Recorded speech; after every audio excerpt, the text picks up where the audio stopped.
ಸಪಾದ ಜನ್ಮಶತಾಬ್ದಿಯನ್ನು ಆರಂಭ ಮಾಡಿದ್ವಿ.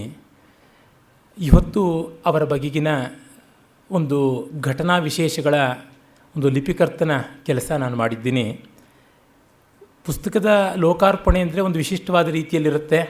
ನಿರೂಪಕರೊಬ್ಬರಂತೂ ಇರಲೇಬೇಕು, ಅಧ್ಯಕ್ಷರಿರ್ತಾರೆ, ಪುಸ್ತಕ ಲೋಕಾರ್ಪಣೆ ಮಾಡುವವರು ಇರ್ತಾರೆ, ಮತ್ತು ಪುಸ್ತಕ ಪರಿಚಯ ಮಾಡಿಕೊಡೋರೊಬ್ಬರು, ಮುಖ್ಯ ಅಭ್ಯಾಗತರು, ಈ ತರಹ ಎಲ್ಲ ಇರುವಂಥದ್ದು ಅಂತ ನಾನು ಅದು ಯಾವುದನ್ನು ಉದ್ದೇಶಪೂರ್ವಕವಾಗಿ ಇಟ್ಟುಕೊಳ್ಳಿಲ್ಲ. ವಸ್ತುತಃ ನೆನ್ನೆಯೇ ಮಾಡಿಬಿಡೋಣ ಅಂತ ನಾನು ಹೇಳಿದ್ದೆ.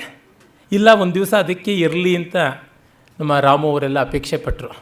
ಡಿ ವಿ ಜಿಯವ್ರ ಬಗ್ಗೆ ಮಾತಾಡಿ ಆದರೆ ಅಂತಂದರು. ಸಂತೋಷ, ಅದನ್ನು ಮಾತಾಡೋದಕ್ಕೆ ಎಂದೂ ಸಿದ್ಧ, 365 ದಿವಸವೂ ಕೂಡ. ಹಾಗಾಗಿ ಪುಸ್ತಕದ ಪರಿಚಯ ಅಂದರೆ ಡಿ ವಿ ಜಿಯವರ ಪರಿಚಯ. ಪುಸ್ತಕದಲ್ಲಿ ನನ್ನದೇನೂ ಪಾಂಡಿತ್ಯ ಇಲ್ಲ. ಈ ಕಾರಣದಿಂದ ನನಗೆ ನನ್ನ ಪುಸ್ತಕ ಅಂತ ಏನು ಮಾತಾಡಿಕೊಳ್ಳುವ ಸಂಕೋಚ ಇಲ್ಲ. ಡಿ ವಿ ಜಿಯವರ ಬದುಕಿನ ಬಗ್ಗೆ, ಈ ಪುಸ್ತಕದ ಘಟನೆಗಳು ಏನಿವೆ, 116 ಘಟನೆಗಳು, ಅದರ ಹಿನ್ನೆಲೆಯಲ್ಲಿ ಮಾತಾಡ್ತಾ ಇದ್ದೀನಿ. ಆದರೆ ಒಂದೇ ಒಂದು ನನಗೆ ತುಂಬ ವರ್ಷಗಳ ಅಪೇಕ್ಷೆ ಇದ್ದಿದ್ದು ಅಂತಂದರೆ, ನಮ್ಮ ಪೂಜ್ಯರಾದ ರಾಮಸ್ವಾಮಿಯವರಿಗೆ ನನ್ನದಾದ ಗೌರವವನ್ನು ಒಂದು ಪುಸ್ತಕವನ್ನು ಅವ್ರಿಗೆ ಅರ್ಪಣೆ ಮಾಡುವ ಮೂಲಕ ಸಲ್ಲಿಸಬೇಕು ಅಂತ. ವ್ಯಕ್ತಿಗತವಾಗಿ ನನಗೆ ಯಾರೆಲ್ಲರಿಂದ ಪ್ರೇರಣೆ ಪಡೆದೆ, ಯಾರೆಲ್ಲರ ಸ್ನೇಹ ವಿಶ್ವಾಸವನ್ನು ಗಳಿಸ್ಕೊಂಡಿದ್ದೀನಿ, ಅವರೆಲ್ಲರಿಗೂ ಕೂಡ ನನ್ನದಾದ ಗೌರವ ಅನ್ನುವಂತೆ ನನ್ನ ದಾರಿನಲ್ಲಿ, ಕಾಳಹಸ್ತಿ ಮಹಾತ್ಮ್ಯದಲ್ಲಿ ನೋಡ್ತೀವಲ್ಲ, ಹಾವು ಮಣಿಗಳಿಂದ ಪೂಜೆ ಮಾಡ್ತು, ಆನೆ ಹೂವು ಪತ್ರೆಗಳಿಂದ ಪೂಜೆ ಮಾಡ್ತು, ಜೇಡ್ರ ಹುಳ ತಂದಾದ ಬಲೆ ನೇಯ್ದು ಪೂಜೆ ಮಾಡ್ತು ಅಂತ.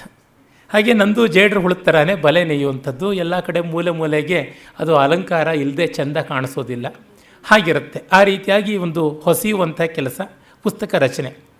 ಹಾಗೆ ನನ್ನ ಇದುವರೆಗಿನ ಸಾಮಾನ್ಯ ಎಲ್ಲ ಪುಸ್ತಕಗಳನ್ನು ಒಬ್ಬರು ನನಗೆ ಗೌರವನೀಯರು ಅಂತ ಕಂಡಂಥವ್ರು ಮತ್ತು ನನಗೆ ತುಂಬ ಪ್ರೀತಿಪಾತ್ರರಾದಂಥವ್ರು ಅನ್ನೋರು ಮಾಡ್ಕೊಂಡು ಬಂದಿದ್ದೀನಿ.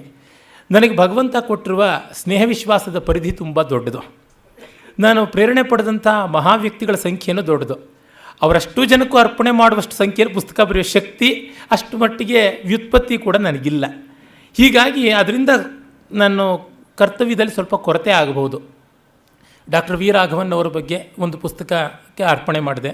ಡಿ ವಿ ಜಿಯವರ ಬಗ್ಗೆ ಅಂತೂ ಇರುವ ಅತಿಶಯವಾದ ಗೌರವದಿಂದಲೇ ಅವರಿಗೆ ತುಂಬ ಗೌರವ ಇದ್ದ ವಿದ್ಯಾರಣ್ಯರ ಬಗ್ಗೆ ಬರೆದ ಪುಸ್ತಕವನ್ನು ಅವ್ರಿಗೆ ಅರ್ಪಣೆ ಮಾಡಿದೆ. ಸಾಮಾನ್ಯ ಅಲ್ಲ ಅನುಸರಿಸೋದೇನೆಂದರೆ, ನಾನು ಯಾರನ್ನ ಗೌರವಿಸ್ತೀನಿ ಅವರಿಗೆ ಯಾವ ಕ್ಷೇತ್ರದಲ್ಲಿ ವಿಶೇಷವಾದ ಗೌರವ, ಆಸ್ಥೆ, ಅಭ್ಯಾಸ ಇತ್ತೋ ಆ ವಿಷಯಕ್ಕೆ ಸಂಬಂಧಪಟ್ಟಂತೆ ಮಾಡುವುದು ಅಂತ.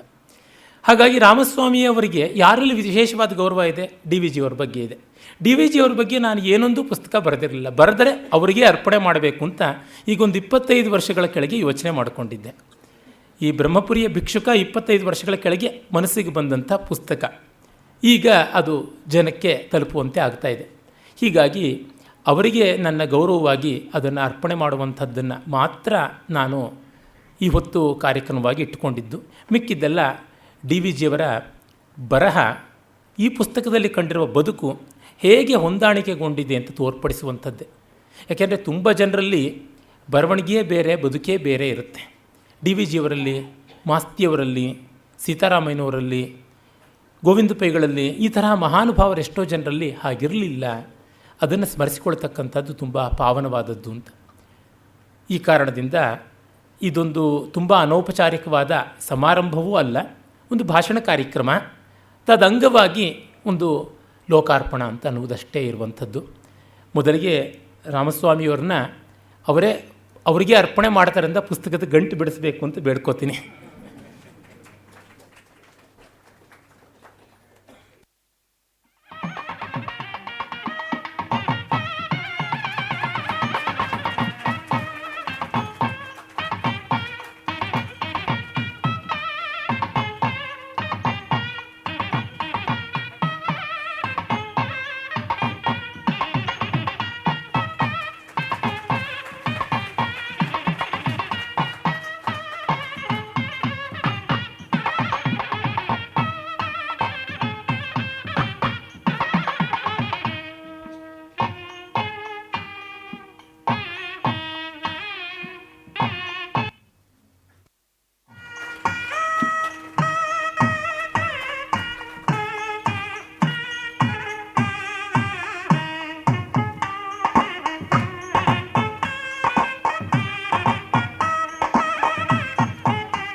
ಸಮರ್ಪಣೆಯ ಪದ್ಯಗಳನ್ನು ಬರೆದಿದ್ದೀನಿ.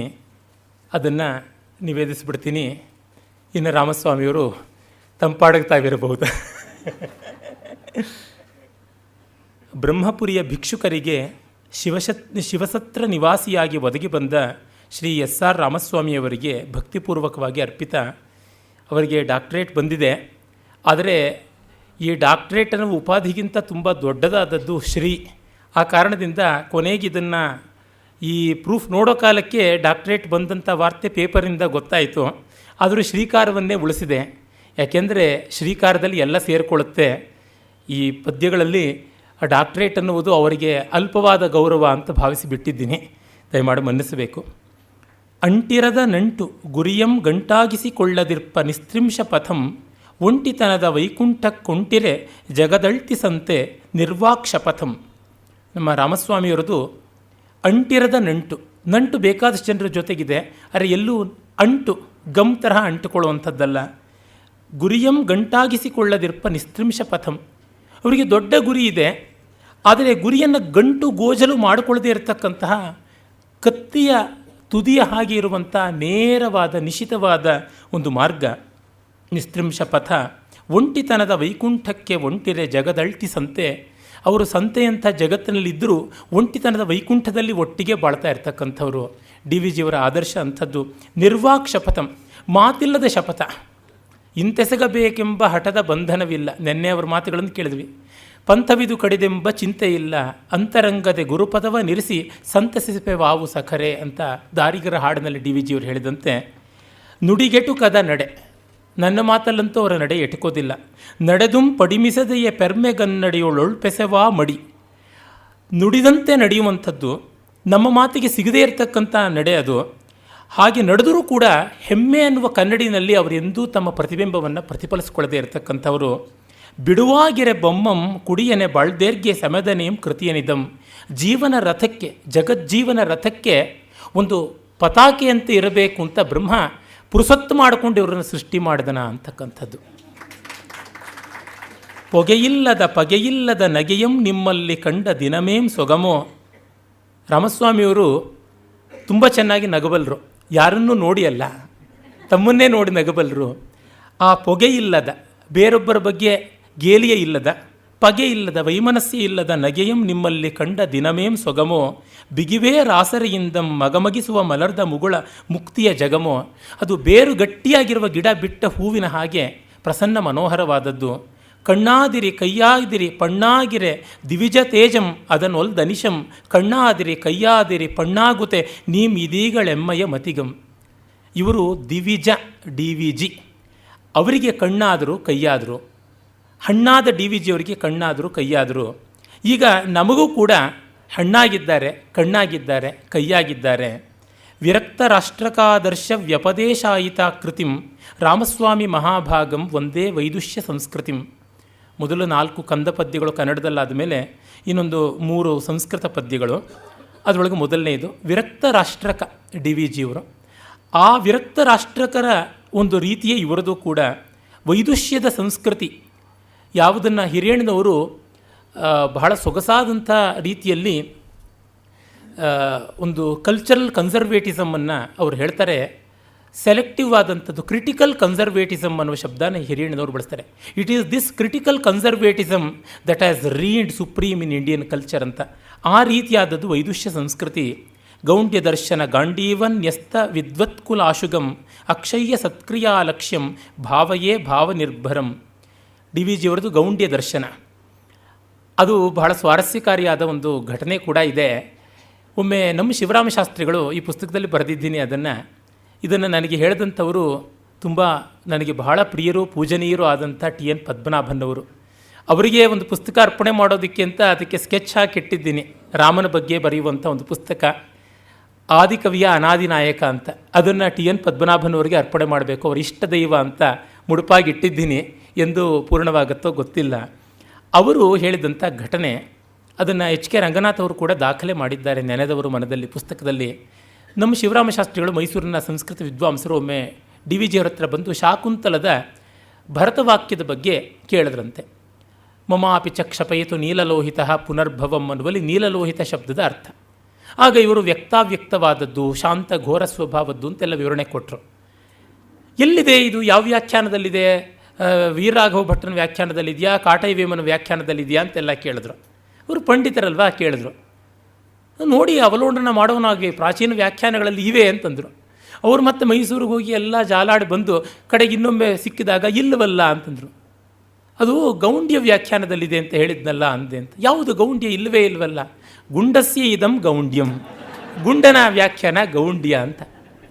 ಹೀಗೆ ಗೌಂಡ್ಯ ದರ್ಶನ ಅನ್ನುವ ಗಾಂಡೀವದಲ್ಲಿ ಬಿಟ್ಟ ಬಾಣದಂತೆ ಇರುವಂಥವರು ಇವರು. ಅಕ್ಷಯ ಸತ್ಕ್ರಿಯೆಯ ಲಕ್ಷ್ಯವಾದಂಥವರು. ಮಹಾಪುರುಷ ಸಂಶ್ರಯ ಶ್ರಮ ಸುಖಾಂಬು ಸಂಪ್ಲಾವಿತಂ ಬಹುಶ್ರುತಿ ಹುತಿಸ್ಫುರನ್ ಮತಿ ಮಹಾಗ್ನಿ ಸಂಭಾಸಿತಂ ವಿಚಿತ್ರ ಜಗತಿ ಗತಿ ವ್ಯವಹೃತಿ ಪ್ರಪಾಪಾಯಿತಂ ಪ್ರಣೌಮಿ ಕರ್ಣೈಸ್ತ್ರಿಭಿರ್ ನಿಜ ಕೃತಿ ದ್ಯುಮಣ್ಯಂಚಿತಂ. ರಾಮಸ್ವಾಮಿಯವರ ಬಗ್ಗೆ ನಿನ್ನೆ ಮಾತಾಡ್ತಲೂ ಹೇಳಿದೆ. ಮಹಾಪುರುಷ ಸಂಶ್ರಯ. ಶಂಕರಾಚಾರ್ಯ ವಿವೇಕ ಚೂಡಾಮಣಿಯಲ್ಲಿ ಹೇಳ್ತಾರೆ, ದುರ್ಲಭಂ ತ್ರಯಮೇವೇತತ್ ಅನ್ನುವಲ್ಲಿ ಮನುಷ್ಯತ್ವಂ ಮುಮುಕ್ಷತ್ವಂ ಮಹಾಪುರುಷ ಸಂಶ್ರಯ ಅಂತ.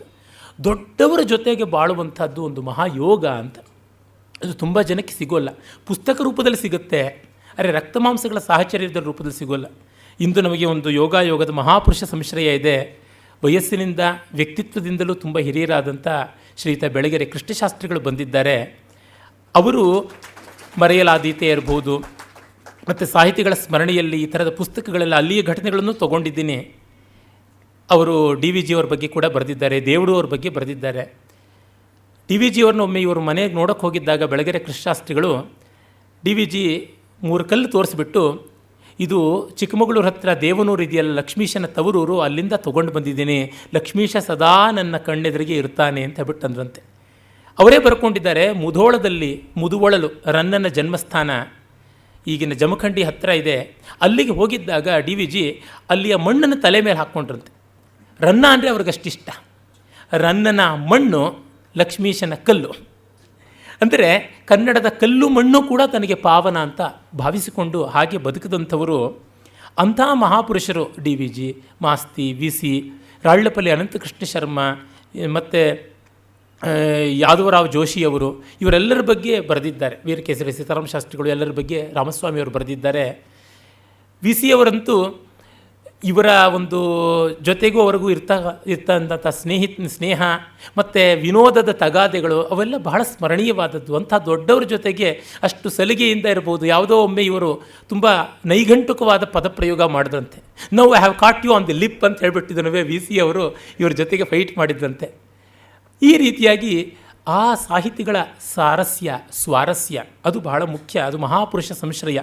ಅದು ಸುಮ್ಮನೆ ಸಿಗೋದಿಲ್ಲ. ಶ್ರಮಾಂಬು ಅಂದರೆ ಬೆವರು. ಸುಖಾಂಬು ಬೆವರಿಳಿಸಿಕೊಂಡು ಅವರ ಜೊತೆ ಇರಬೇಕು. ಕೇಳ್ತಾ ಇದ್ರಂತೆ ವಿ ಸಿ ಅವರು, ಮಾಸ್ತಿಯವರು ಕೇಳೋರಂತೆ, ಹೇಗಪ್ಪ ಇವ್ರ ಜೊತೆ ಹೆಣಕ್ಕೊಂಡಿದ್ದೀರಾ ಅಂತ ಡಿ ವಿ ಜಿ ಅವ್ರ ಜೊತೆ. ಕಷ್ಟ ಇದೆ ಡಿ ವಿ ಜಿ ಅವ್ರ ಜೊತೆ ಇರುವುದು, ತುಂಬ ಕಷ್ಟ. ದೊಡ್ಡವ್ರ ಜೊತೆ ಬಾಳೋದು ಕಷ್ಟ. ಲಕ್ಷ್ಮಣನೇ ದೊಡ್ಡ ಉದಾಹರಣೆ. ರಾಮನ ಜೊತೆ ಇದ್ದಿದ್ದಕ್ಕೆ ಕಡೆಗೆ ಗಡೀಪಾರಾಗಬೇಕಾಯ್ತು. ಕಷ್ಟ ಮಹಾಪುರುಷರ ಜೊತೆಗೆ ಬಾಳುವಂಥದ್ದು. ಅದು ಒಂದು. ಆ ಮಹಾಪುರುಷರ ಜೊತೆಗೆ ಬಾಳುವ ಸುಖದ ಬೆವರು ಅದನ್ನು ಹರಿಸಿದವರು. ಡಿ ವಿ ಜಿಯವರ ಕೃತಿಗಳಿಗೆ ಇಂಡೆಕ್ಸ್ ಮೊದಲುಗೊಂಡು, ಪ್ರೂಫ್ ರೀಡಿಂಗ್ ಮೊದಲುಗೊಂಡು 4-5 ಸ್ಟೇಜಿನ ಹಸ್ತಪ್ರತಿಗಳನ್ನು ಮಾಡುವುದಿರಲಿ. ಹಿರಿಯಣ್ಣನವರ ಈ ಪ್ರಸಿದ್ಧವಾದ ಮಹಾಕೃತಿ ನಮಗೆ ಗೊತ್ತಿರುವಂತೆ ಇಂಡಿಯನ್ ಕನ್ಸೆಪ್ಷನ್ ಆಫ್ ವ್ಯಾಲ್ಯೂಸ್ಗೆ ಇಂಡೆಕ್ಸ್ನಂಥ ಬಹಳ ಶ್ರಮದಾಯಕವಾದ ಕೆಲಸವ ಎಷ್ಟನ್ನೂ ಆ ಥರದನ್ನು ಸಂತೋಷದಿಂದ ಕೈಗೊಂಡಂಥವರು. ಅದು ಶ್ರಮಸುಖಾಂಬು. ಬಹುಶ್ರುತಿ ಹುತಿಸ್ಫುರನ್ ಮತಿ ಮಹಾಗ್ನಿ ಸಂಭಾಸಿತಂ. ಅವರ ಬಹುಶ್ರುತತ್ವ ತುಂಬ ವಿಶೇಷವಾದದ್ದು ರಾಮಸ್ವಾಮಿಯವರಲ್ಲಿ ನಾನು ಕಂಡಿದ್ದು. ನಾನು ಇಲ್ಲಿ 100 ಭಾಷಣಗಳು ಮಾಡಿದ್ದೀನಿ, 10 ವಿಷಯಗಳ ಬಗ್ಗೆ ಮಾತಾಡಿದ್ದೀನಿ. ಅದು ಸಂಗೀತ ಇದ್ದಿರಬಹುದು, ನೃತ್ಯ ಇದ್ದಿರಬಹುದು, ಧರ್ಮಶಾಸ್ತ್ರ ಇದ್ದಿರಬಹುದು, ಸಾಹಿತ್ಯ ಇದ್ದಿರಬಹುದು.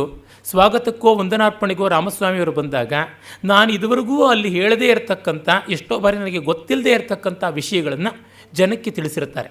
ಅಂಥದ್ದು ನಾನು ಕಂಡಿದ್ದೀನಿ. ಒಂದು 5 ನಿಮಿಷದಲ್ಲಿ ಅತ್ಯತಿಷ್ಠ ದಶಾಂಗುಲಂ ಅಂತ ಮಾಡುವಂಥದ್ದು. ಅದು ಬಹುಶ್ರುತತ್ವ ತುಂಬ ವಿಶಿಷ್ಟವಾದದ್ದು. ಆ ಅಗ್ನಿಯಲ್ಲಿ ಸದಾ ದೇದೀಪ್ಯಮಾನವಾಗಿ ಹೊಳೆಯುವಂಥವರು.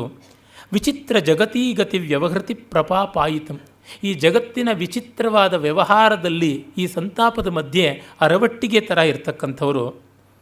ಅಂಥವರು 3 ಕರಣಗಳಿಂದಲೂ ಮನೋವಾಕ್ಕಾಯಗಳಿಂದಲೂ ಕೂಡ ತುಂಬ ಆದರ್ಶವಾಗಿ ಕಾಣತಕ್ಕಂಥವ್ರು. ಅಧಿಭೂತ ಅಧಿದೈವ ಅಧ್ಯಾತ್ಮದಲ್ಲಿ ಸೂರ್ಯ ಹೇಗೋ ಹಾಗಿರುವಂಥವರಿಗೆ ನನ್ನ ನಮಸ್ಕಾರ. ಅವಧೂತ ಭಾವಭಾನ ಶಿವದೂತ ವಿಧೂತ ಧೂಮ ದಹನ ಸಮಾನ ಭವದೊಳ್ ಭವಿಕೋತ್ಥಾನ ಕವನಾತೀತಾತ್ಮಧಾನ ಶೂನ್ಯ ನಿಧಾನ. ಇದಕ್ಕೆ ಅರ್ಥ ಹೇಳೋದಕ್ಕೆ ನನಗೆ ಗೊತ್ತಾಗ್ತಿಲ್ಲ. ಭವದಲ್ಲಿ ಭವಿಕ ಮಂಗಳವನ್ನು ಕಾಣಿಸಬಲ್ಲವರು, ಹೊಗೆಯಿಲ್ಲದ ಬೆಂಕಿಯಂತೆ ಹೊಳೆಯತಕ್ಕಂಥವರು, ಕವನದ ಆತ್ಮವನ್ನು ಮೀರಿದ ನೆಲೆ ಉಳ್ಳಂಥ ಶೂನ್ಯ ನಿಧಾನ, ಶೂನ್ಯದ ನಿಧಿ ಆದಂಥವರಿಗೆ ನನ್ನ ವಂದನೆಗಳು ಸಲ್ಲತ್ವೆ. ಬ್ರಹ್ಮಪುರಿಯ ಭಿಕ್ಷುಕಂ ಬಾಳ್ದುದೆಲ್ಲಮಂ ಜಿಂಹಮಿರದೆ ಬಾಳಿ ಬರದ ನಿಮಗಂ ಬ್ರಹ್ಮಪುರಿಯ ಭಿಕ್ಷುಕ ಗ್ರಂಥಮರ್ಪಿತಂ ಬ್ರಹ್ಮ ಕೈದುವಂತೆ ಲೋಕಸತ್ತೆ. ಈ ಲೋಕವೆಲ್ಲ ಬ್ರಹ್ಮದಲ್ಲಿಯೇ ಕರಗಿ ಲೀನವಾಗುವಂತೆ ಈ ಬ್ರಹ್ಮಪುರಿಯ ಭಿಕ್ಷುಕ ಪುಸ್ತಕದ ಅನೇಕ ಕಥಾ ಸಾಮಗ್ರಿ ರಾಮಸ್ವಾಮಿಯವರ ಬರವಣಿಗೆಯಲ್ಲಿಯೋ ಮಾತುಗಳಲ್ಲಿಯೋ ಬಂದಂಥದ್ದು. ಇದು ಡಿ ವಿ ಜಿಯವರ ಸಾಕ್ಷಾತ್ ಶಿಷ್ಯರುಗಳ ಅನೇಕರುಗಳ ಮಾತನ್ನು, ಅವರ ಬಗ್ಗೆ ಹಲವರು ಬರೆದಿರ್ತಕ್ಕಂಥದ್ದನ್ನು ಆಶ್ರಯಿಸಿ ಬರೆದದ್ದು, ಸ್ವಯಂ ಡಿ ವಿ ಜಿಯವರ ಬರವಣಿಗೆಯನ್ನು ಆಶ್ರಯಿಸಿರ್ತಕ್ಕಂಥದ್ದು. ಒಂದು ಕಡೆಗೆ ಇಂದಿಗೆ ಮತವುಚಿತ ಅಂತ ಹವಣಿಸಿದ ನಿಧನು ಪಾಮರ ಜನರ ಮಾತಿನಲ್ಲಿ ಕವನ ನೆನಪಿಗೆ ಸುಲಭ ಮಂಕುತಿಮ್ಮ ಅಂತ ಡಿ ವಿ ಜಿ ಹೇಳದಂತೆ ನಾನು ಮಾಡಿರುವ ಕೆಲಸ ಇದು. ತೆಲುಗಿನ ಒಂದು ಪದ್ಯ, ತೆಲುಗಿನ ಪದ್ಯದ ಛಂದಸ್ಸು ಆಟವೆಲದಿ ಅಂತ. ರಾಮಸ್ವಾಮಿಯವರ ಮನೆ ಮಾತು ತೆಲುಗಾದ್ದರಿಂದ ಈ ಒಂದು ತೆಲುಗಿನ ಛಂದಸ್ಸಿನಲ್ಲಿ ಕನ್ನಡ ಪದ್ಯ ಬರೆದು ಅರ್ಪಣೆ ಮಾಡಿದ್ದೀನಿ. ಇನ್ನು ನನ್ನ ಅತ್ಯಂತ ಪೂಜನೀಯರಾದ ಬೆಳಗೆರೆ ಕೃಷ್ಣಶಾಸ್ತ್ರಿಗಳಿಗೆ ಸಭಾಮುಖದಲ್ಲಿ ಪುಸ್ತಕವನ್ನು ಅರ್ಪಣೆ ಮಾಡುವ ಮೂಲಕ ನನ್ನ ಕೆಲಸಕ್ಕೆ ಮೊದಲು ಮಾಡ್ತೀನಿ.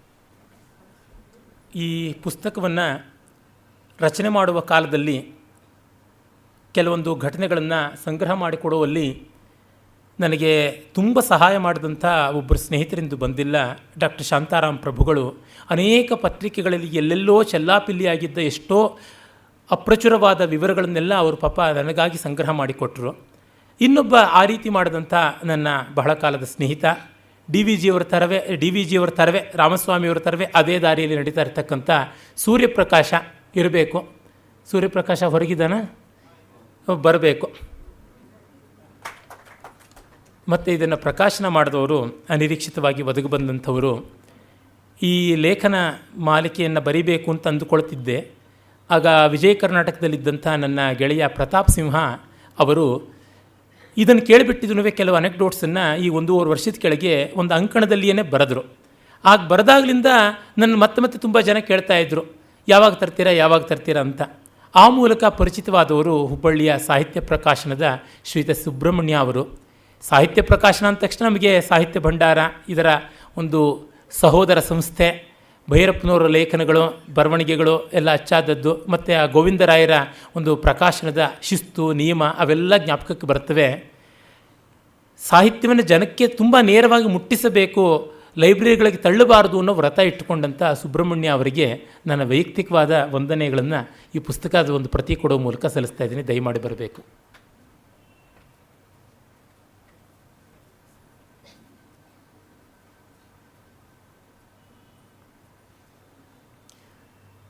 ಯಾಕೆಂದರೆ ಪುಸ್ತಕ ಪ್ರಕಾಶನದಲ್ಲಿ ತುಂಬ ಬಾರಿ ಲೈಬ್ರರಿಗಳಿಗೆ ತಳ್ಳಿಬಿಡೋದೇ ಆಗುತ್ತೆ.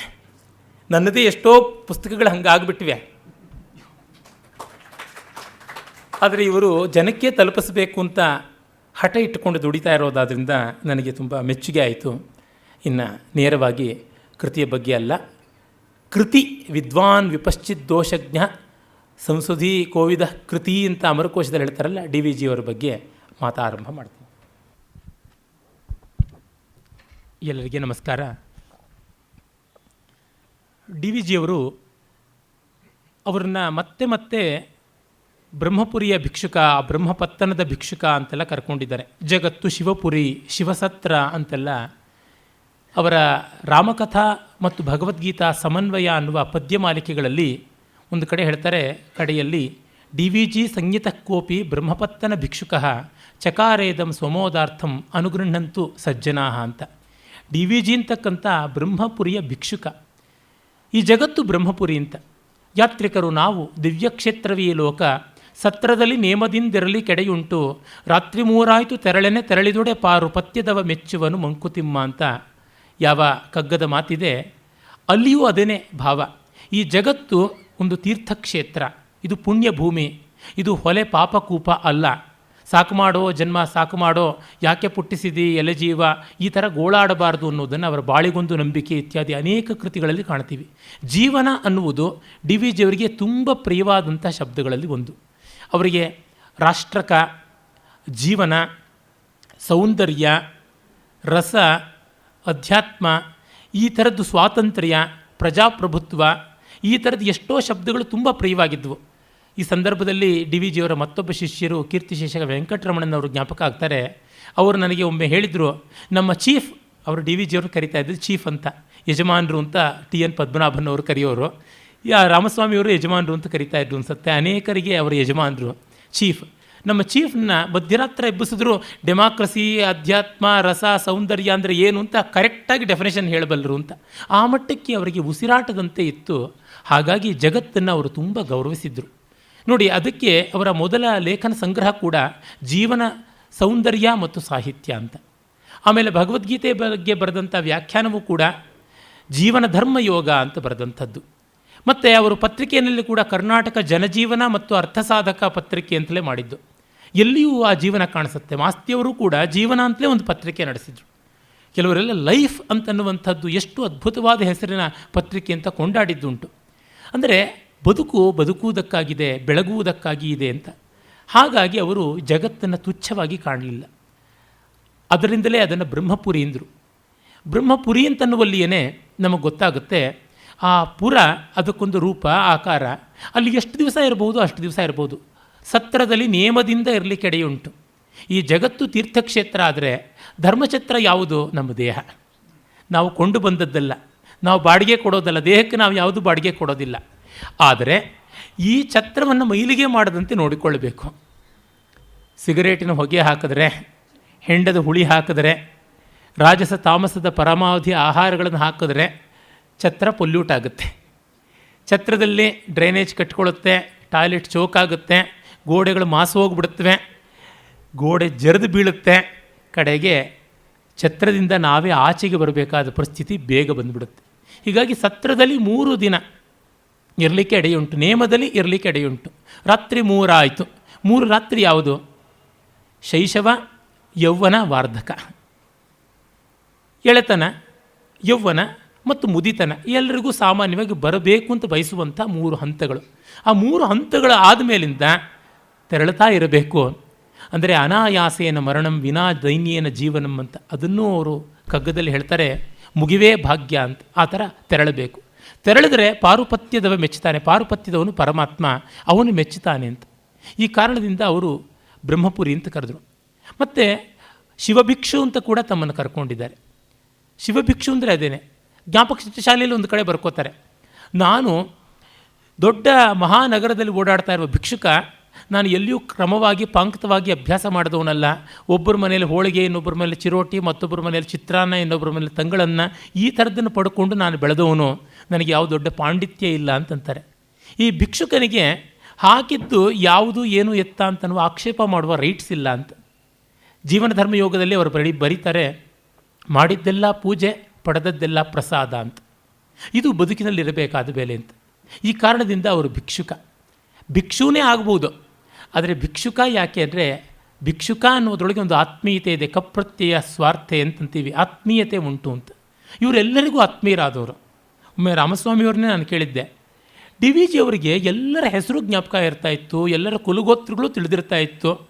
ಒಮ್ಮೆ ಯಾವಾಗಲೂ ನಮ್ಮ ಬೆಣ್ಣೆ ಗೋವಿಂದಪ್ಪ ಛತ್ರ ಇದೆಯಲ್ಲ, ಅದನ್ನು ಕಟ್ಟಿಸಿದವರು, ಆ ರಸ್ತೆಯ ಹೆಸರಿರೋದು ಬೆಣ್ಣೆ ಗೋವಿಂದಪ್ಪನವರು.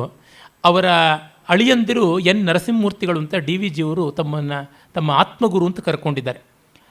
ಅವರು ಬೆಣ್ಣೆ ಗೋವಿಂದಪ್ಪನವ್ರ ಪ್ರಸ್ತಾವ ಬಂದ ತಕ್ಷಣ ಬಹಳ ವರ್ಷಗಳಾದ ಮೇಲೆ ಅವರ ಹಿಂದೆ ಮುಂದೆ ಎಲ್ಲರದೂ ಹೇಳ್ತಾ ಬಂದ್ರಂತೆ.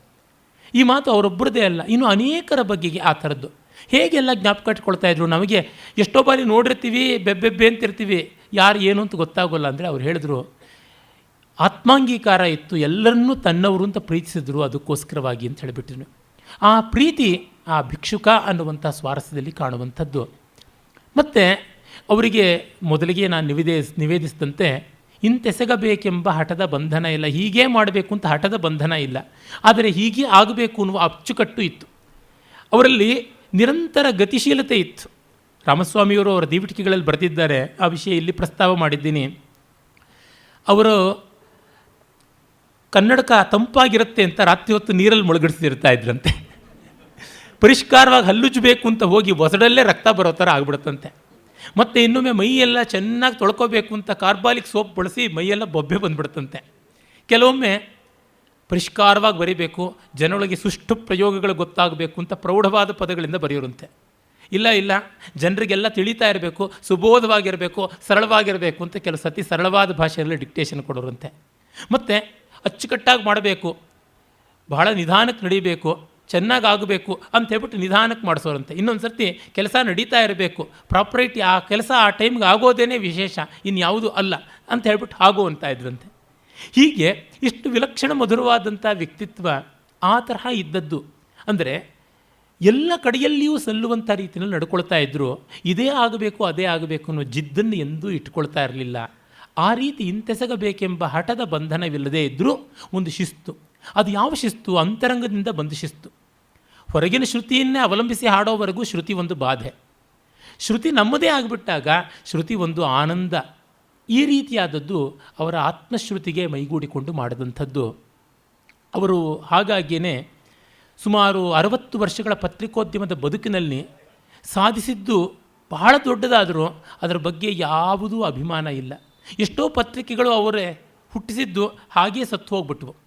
ಅವರು ಎಷ್ಟು ದುಃಖಪಟ್ಟರೋ ಏನೋ ಒಂದು ದಾಖಲೆ ಕೂಡ ನಮಗೆ ಸಿಗುವಂಥದ್ದಲ್ಲ. ಕರ್ನಾಟಕ ಅನ್ನುವಂಥ ವಾರಾರ್ಧ ಪತ್ರಿಕೆಯನ್ನು ಇಂಗ್ಲೀಷ್ನಲ್ಲಿ ಆರಂಭ ಮಾಡಿದರು. ಅವರ ಪತ್ರಿಕಾ ದಿವಸಗಳಿಂದ ಆರಂಭ ಮಾಡಿರುವಂಥದ್ದಾಗಿದೆ. ಒಮ್ಮೆ ಅವರು ಎಮ್ ಜಿ ವರದಾಚಾರ್ ಅಂತ ಅವರಿಗೆ ತುಂಬ ಮುಂದೆ ಆತ್ಮೀಯರಾದಂಥ ಒಬ್ಬರು ವಕೀಲರು ಅವ್ರ ಜೊತೆ ಮಾತಾಡ್ತಿದ್ರು. ಎಮ್ ಜಿ ವರದಾಚಾರ್ಯರು ಥ್ಯಾಕರೆ ಎನ್ನುವ ಇಂಗ್ಲೀಷ್ನ ಪ್ರಬಂಧಕಾರ ಕಾದಂಬರಿಕಾರನ ಬಗ್ಗೆ ಭಾಷಣ ಮಾಡಿದ್ರು. ತುಂಬ ಚೆನ್ನಾಗಿತ್ತು. ಇವರು ಮೆಚ್ಚಿಕೊಂಡ್ರು. ಇದೆಲ್ಲ ಯಾವಾಗ 1908, 9 ಆ ಇಸ್ವಿಗಳಲ್ಲಿ, ಹತ್ತತ್ರ 102, 103 ವರ್ಷಗಳ ಕೆಳಗೆ. ಡಿ ವಿ ಜಿಯವರು 20-22 ವರ್ಷದ ಹುಡುಗ. ಆಮೇಲೆ ಎಮ್ ಜಿ ವರದಾಚಾರ್ಯರು ತುಂಬ ಚೆನ್ನಾಗಿತ್ತು ನಿಮ್ಮ ಜೊತೆ ಮಾತಾಡಿದ್ದು, ಅಂದಹಾಗೆ ನೀವು ಹೇಗೆ ಇದ್ದೀರಾ, ಏನು ಮಾಡ್ತಾ ಇದ್ದೀರಾ ಅಂತೆಲ್ಲ ಕೇಳಿದ್ರೆ, ಆಗ ಥ್ಯಾಕರೆ ಮಾಡಿದ್ದೇನೆ ಮಾಡ್ತಾ ಇದ್ದೀನಿ ಅಂತೆ. ಏನಾಗಿ ಮಾಡಿದ್ದು ಥ್ಯಾಕರೆ ಅಂದರೆ, ಥ್ಯಾಕರೆ ಪ್ಯಾರಿಸ್ಸಿನ ಒಂದು ಈವ್ನಿಂಗ್ ಪತ್ರಿಕೆ, ಸಂಜೆ ಪತ್ರಿಕೆಯನ್ನು ನಂಬಿಕೊಂಡು ಮದುವೆ ಆಗಿ ಸಂಸಾರ ಹುಡ್ದ. ಅದು ಮುಚ್ಚೋಗ್ಬಿಡ್ತು, ಅವನು ಬೀದಿಗೆ ಬಿದ್ದ. ನಾನು ಸೂರ್ಯೋದಯ ಪ್ರಕಾಶಿಕ ಪತ್ರಿಕೆಯನ್ನು ನಂಬಿಕೊಂಡು ಬೆಂಗಳೂರಲ್ಲಿ ಸಂಸಾರ ಹುಡ್ದೆ, ಅದು ಮುಚ್ಚೋಗ್ಬಿಟ್ಟಿದೆ, ಆ ಒದ್ದಾಟನೇ ನನಗೂ ಬಂದಿದೆ ಅಂದ್ರಂತೆ. ಹೀಗೆ ನೋವನ್ನೆಲ್ಲ ಕೂಡ ನಲಿವನ್ನಾಗಿ ಮಾಡಿಸಿಕೊಡುವಂಥ ರೀತಿ ಇದೆಯಲ್ಲ, ಒಮ್ಮೆ ಕೂಡ ತಮ್ಮ ನೋವನ್ನು ಯಾರಿಗೂ ಹೇಳ್ಕೊಳ್ಳಿಲ್ಲ. ಯಾವ ಭಾಗದಲ್ಲಿ ಕೂಡ ಕಾಣಿಸುವಂಥದ್ದಲ್ಲ. ವಿ ಸೀತಾರಾಮಯ್ಯನವರು ಹೇಳ್ತಾರೆ, ಇಂಥ ಮಹಾನುಭಾವರು ಇಷ್ಟು ಕಷ್ಟಪಟ್ಟಿದ್ದಿರ್ಬೋದು, ಒಮ್ಮೆ ಕೂಡ 50-60 ವರ್ಷ ಜೊತೆ ಇದ್ದರೂ ಯಾವುದನ್ನು ಹೇಳ್ಕೊಡ್ಲಿಲ್ಲ ಅಂತ. ಹಾಗೆ ಅಂತ ಅವರಿಗೆ ನೋವಿರಲಿಲ್ಲ ಅಂತ ಅರ್ಥ ಅಲ್ಲ. ಇಲ್ಲಿಯೇ ಕೊನೆಗೆ ಬರುತ್ತೆ. BGL ಸ್ವಾಮಿಯವರು ಅವರ ಸುಪುತ್ರ ಅವರಿಗೆ ಅವರು ಪತ್ರ ಬರಿತಾ ಇದ್ದರು. ಆ ಪತ್ರದಲ್ಲಿ ನೋಡಿ, the maintenance of this chathram called our family depends on your check. In all seriousness, I would ask you to look upon this monthly expenditure of yours as an act of dharma. I verily believe it as an act of punya that you are performing, an act that will please God. You are not doing it a legal duty. You are acting purely from a sense of filial affection and filial duty. And when you are so generous, you will be adding grace to it if you act with all possible quickness. It is no pleasure to me to be such a drain to your funds. I have been thinking about a way of managing without being a burden to you. ಅಂದರೆ ಅವ್ರ check ಬಗ್ಗೆ ತಿಂಗಳಿಗೆ ಮಗನ ಹತ್ರ check ತರಿಸ್ಕೋತಾ ಇದ್ದರು. ಆದರೆ ಸ್ವಾಮಿಯವರು ಅಷ್ಟೇ, ತಂದೆಗೆ ತಕ್ಕ ಮಗ, ತುಂಬ ವಿನಯದಿಂದ ಬಹಳ ಕ್ಷಮಾಪಣೆ ಕೇಳ್ಕೊಂಡು ಮತ್ತೆ ಪತ್ರ ಬರೀತಾರೆ. The usual something smaller than the usual subnormal contribution ಅಂತೆಲ್ಲ ಹೇಳಿಬಿಟ್ಟು ಅವ್ರಿಗೆ ಮಾಡ್ತಾಯಿದ್ರು. ಅಂದರೆ ಯಾರಿಗೂ ಕೈಯೊಡ್ಡಿ ಕೇಳಲಿಲ್ಲ.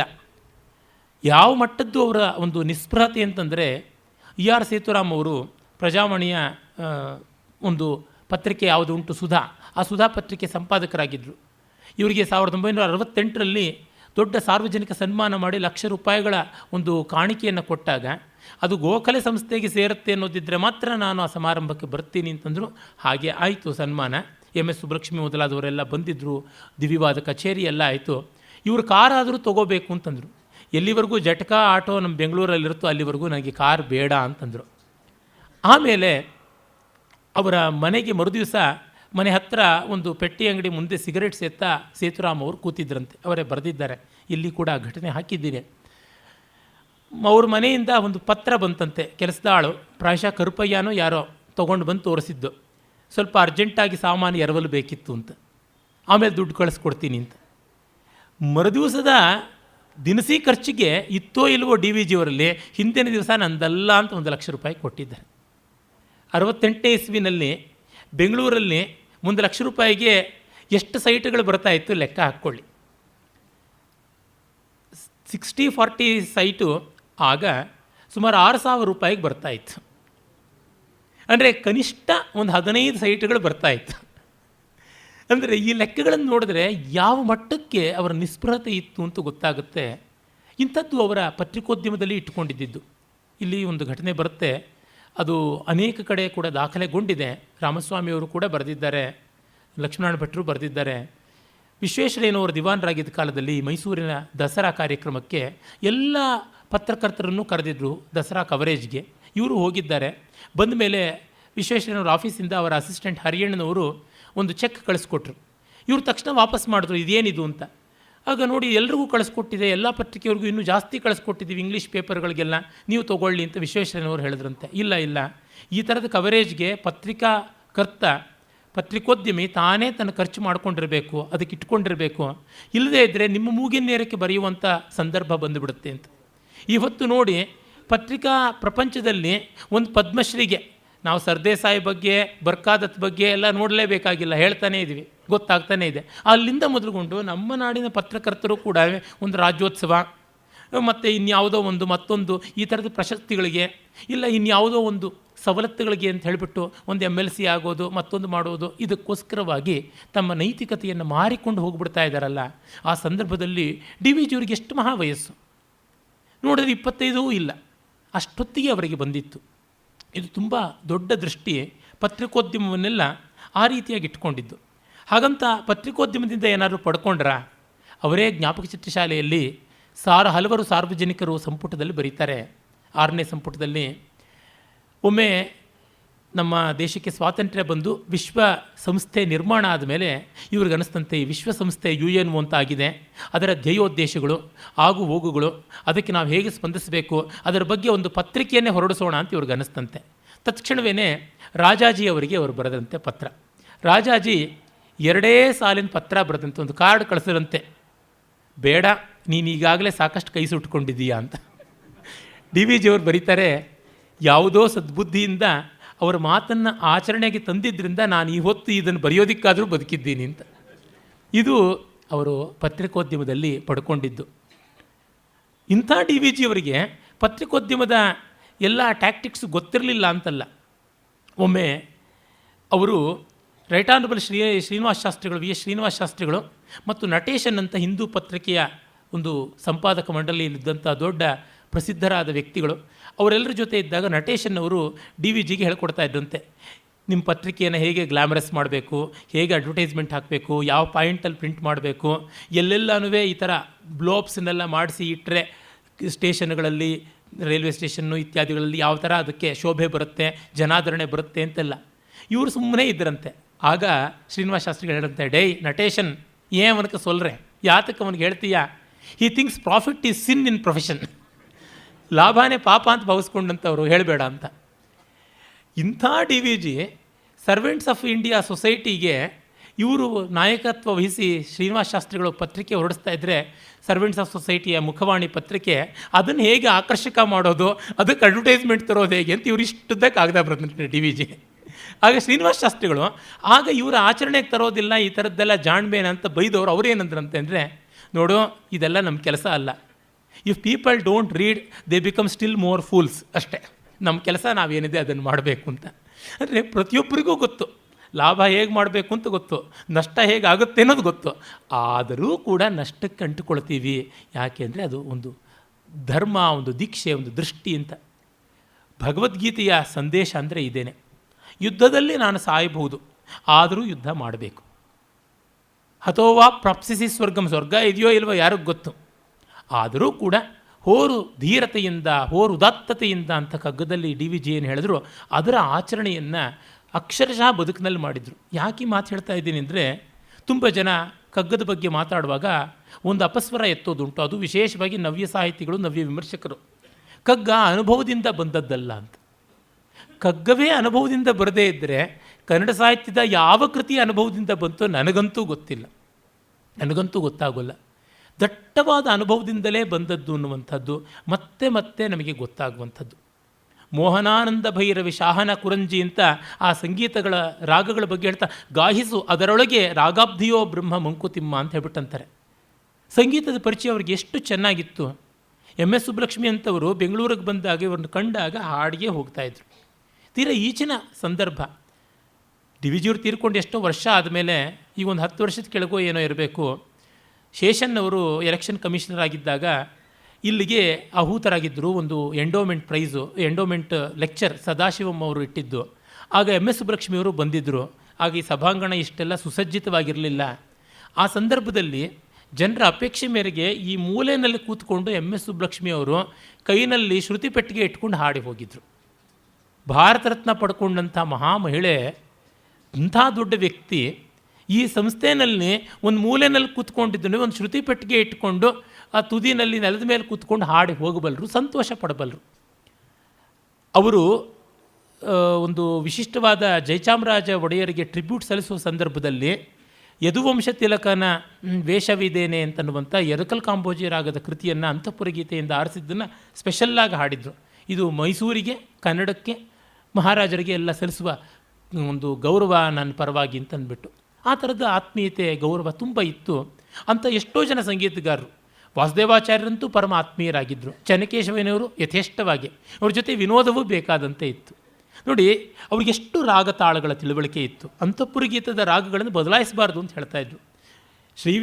ಶ್ರೀ ಚೆನ್ನಕೇಶವ ಶೃಂಗಾರ ಭಾವ ಆರಭಿನಲ್ಲೇ ಹಾಡಬೇಕು, ಅದನ್ನು ತಿಲಂಗ್ ಮತ್ತೊಂದು ರಾಗಕ್ಕೆ ಬದಲಾಯಿಸ್ಕೊಳ್ಬೇಡಿ ಅಂತಂತಿದ್ರು. ಏನೇ ಶುಕಭಾಷಣಿ ಅದು ಬಿಹಾಗ್ನಲ್ಲೇ ಇರಬೇಕು, ಈ ಥರದ್ದೇನೇ ಇತ್ತು. ಅಂದರೆ ಅವ್ರಿಗೆ ಅಷ್ಟು ಸೆನ್ಸ್ ಆಫ್ ಪ್ರಾಪರ್ಟಿ, ರಾಗಜ್ಞಾನ ಎಲ್ಲ ಇತ್ತು. ಅವರು ಯಾವ ಒಳ್ಳೆಯ ಸಂಗೀತ ಕಚೇರಿನಲ್ಲೂ ಲಕ್ಷಣ ಶುದ್ಧವಾಗಿ ತಾಳ ಹಾಕ್ತಾಯಿದ್ರು, ಆಟೋಮೆಟಿಕ್ಕಾಗಿ ತಾಳ ಬರ್ತಾಯಿತ್ತು ಅಂತ ಸಮಕಾಲೀನರೆಲ್ಲ ಹೇಳಿದ್ದಾರೆ. ಆದರೆ ತಮ್ಮ ಸಂಗೀತ ಜ್ಞಾನ ಮತ್ತೊಬ್ಬರಿಗೆ ಡಿಸ್ಟರ್ಬ್ ಆಗಬಾರ್ದು ಸಂಗೀತ ಕೇಳುವಾಗ ಅಂತಿತ್ತು. ಈ ಸಂದರ್ಭ ರಾಮಸ್ವಾಮಿಯವರೇ ಫಸ್ಟ್ ಡಾಕ್ಯುಮೆಂಟ್ ಮಾಡೋದು, ಇನ್ನೆಲ್ಲೂ ಬಂದಿಲ್ಲ. ಒಮ್ಮೆ ಯಾರೋ XYZ ರಾಯರ ಜೊತೆಗೆ ಅವರು ಸಂಗೀತ ಕಚೇರಿ ಕೇಳ್ತಾಯಿದ್ರು, ಇಲ್ಲಿ ಅದನ್ನು ಹಾಕಿದ್ದೀನಿ. ಅವರು ಪಾಪ ಈ ರಾಗ ಯಾವುದು, ಈ ರಾಗ ಯಾವುದು ಅಂತ ಕೇಳ್ತಾನೇ ಇದ್ರಂತೆ ಮತ್ತೆ ಮತ್ತೆ. ಇವರು ಹೇಳಿದ್ರು, ಇದು ಮೋಹನ, ಇದು ಆರಭಿ, ಇದು ಕಲ್ಯಾಣಿ, ಇದು ಕೇದಾರಗೌಳ, ಇದು ಹಮೀರ್ ಅಂತ ಒಂದು 7-8 ಆಯಿತು, ಬಿಡಲಿಲ್ಲ. ನೋಡಿ ರಾಯರೇ, ನೀವು ಸೂಳೆ ಹತ್ತಿರಕ್ಕೆ ಹೋದರೆ ಅವಳ ಹೆಸರು ಕೇಳಿದ್ರೆ ಏನಾದರೂ ಹೇಳ್ತಾಳ? ಹೇಳಿದ್ರು ಅದು ನಿಜವಾಗಿರುತ್ತಾ? ತಿಳ್ಕೊಂಡ್ರೆ ನಿಮಗೇನಾದ್ರು ಎಂಜಾಯ್ಮೆಂಟ್ ಜಾಸ್ತಿ ಆಗುತ್ತಾ? ಸುಮ್ಮನೆ ಕೇಳಿ ಅಂತಂದ್ರಂತೆ. ರಾಗ ರಾಗಿಣಿ. ಇನ್ನೊಮ್ಮೆ ಇದೇ ಗೋಖಲೆನಲ್ಲಿ, ಇದು ಎಲ್ಲೂ ರೆಕಾರ್ಡ್ ಆಗಿಲ್ಲ, ಪದ್ಮನಾಭನ್ ಅವರು ನನಗೆ ನೇರವಾಗಿ ಹೇಳಿದ್ದನ್ನು ಇಲ್ಲಿ ಹಾಗೆ ದಾಖಲೆ ಮಾಡಿದ್ದೀನಿ. ಯಾರೋ ಒಬ್ಬರು ಕೊಳಲು ನುಡಿಸ್ತಾ ಇದ್ರಂತೆ. ಎಲ್ಲ ಎರವಲ ಸಂಗತಿ, ಸ್ವಂತದ್ದೇನೂ ಇಲ್ಲ, ಇಮಿಟೇಷನ್ನು. ಇವರು ಒಂದು ಚೀಟಿನಲ್ಲಿ ಪದ್ಮನಾಭನ್ ಅವರಿಗೆ ಒಂದು ಕಂದದ ಸಾಲು ಬರ್ಕೊಟ್ರಂತೆ. ಈ ಥರದ ವಿನೋದಗಳನ್ನೆಲ್ಲ ಅವರು ತೆಲುಗುನಲ್ಲೇ ಜಾಸ್ತಿ ಮಾಡ್ತಾ ಇದ್ದಿದ್ದು. ತಿದ್ದಿನ ಮೀಸಂಬು ತ್ರಿಪ್ಪ ಪ್ರಮದಂ ಬಗುನ ಅಂತ.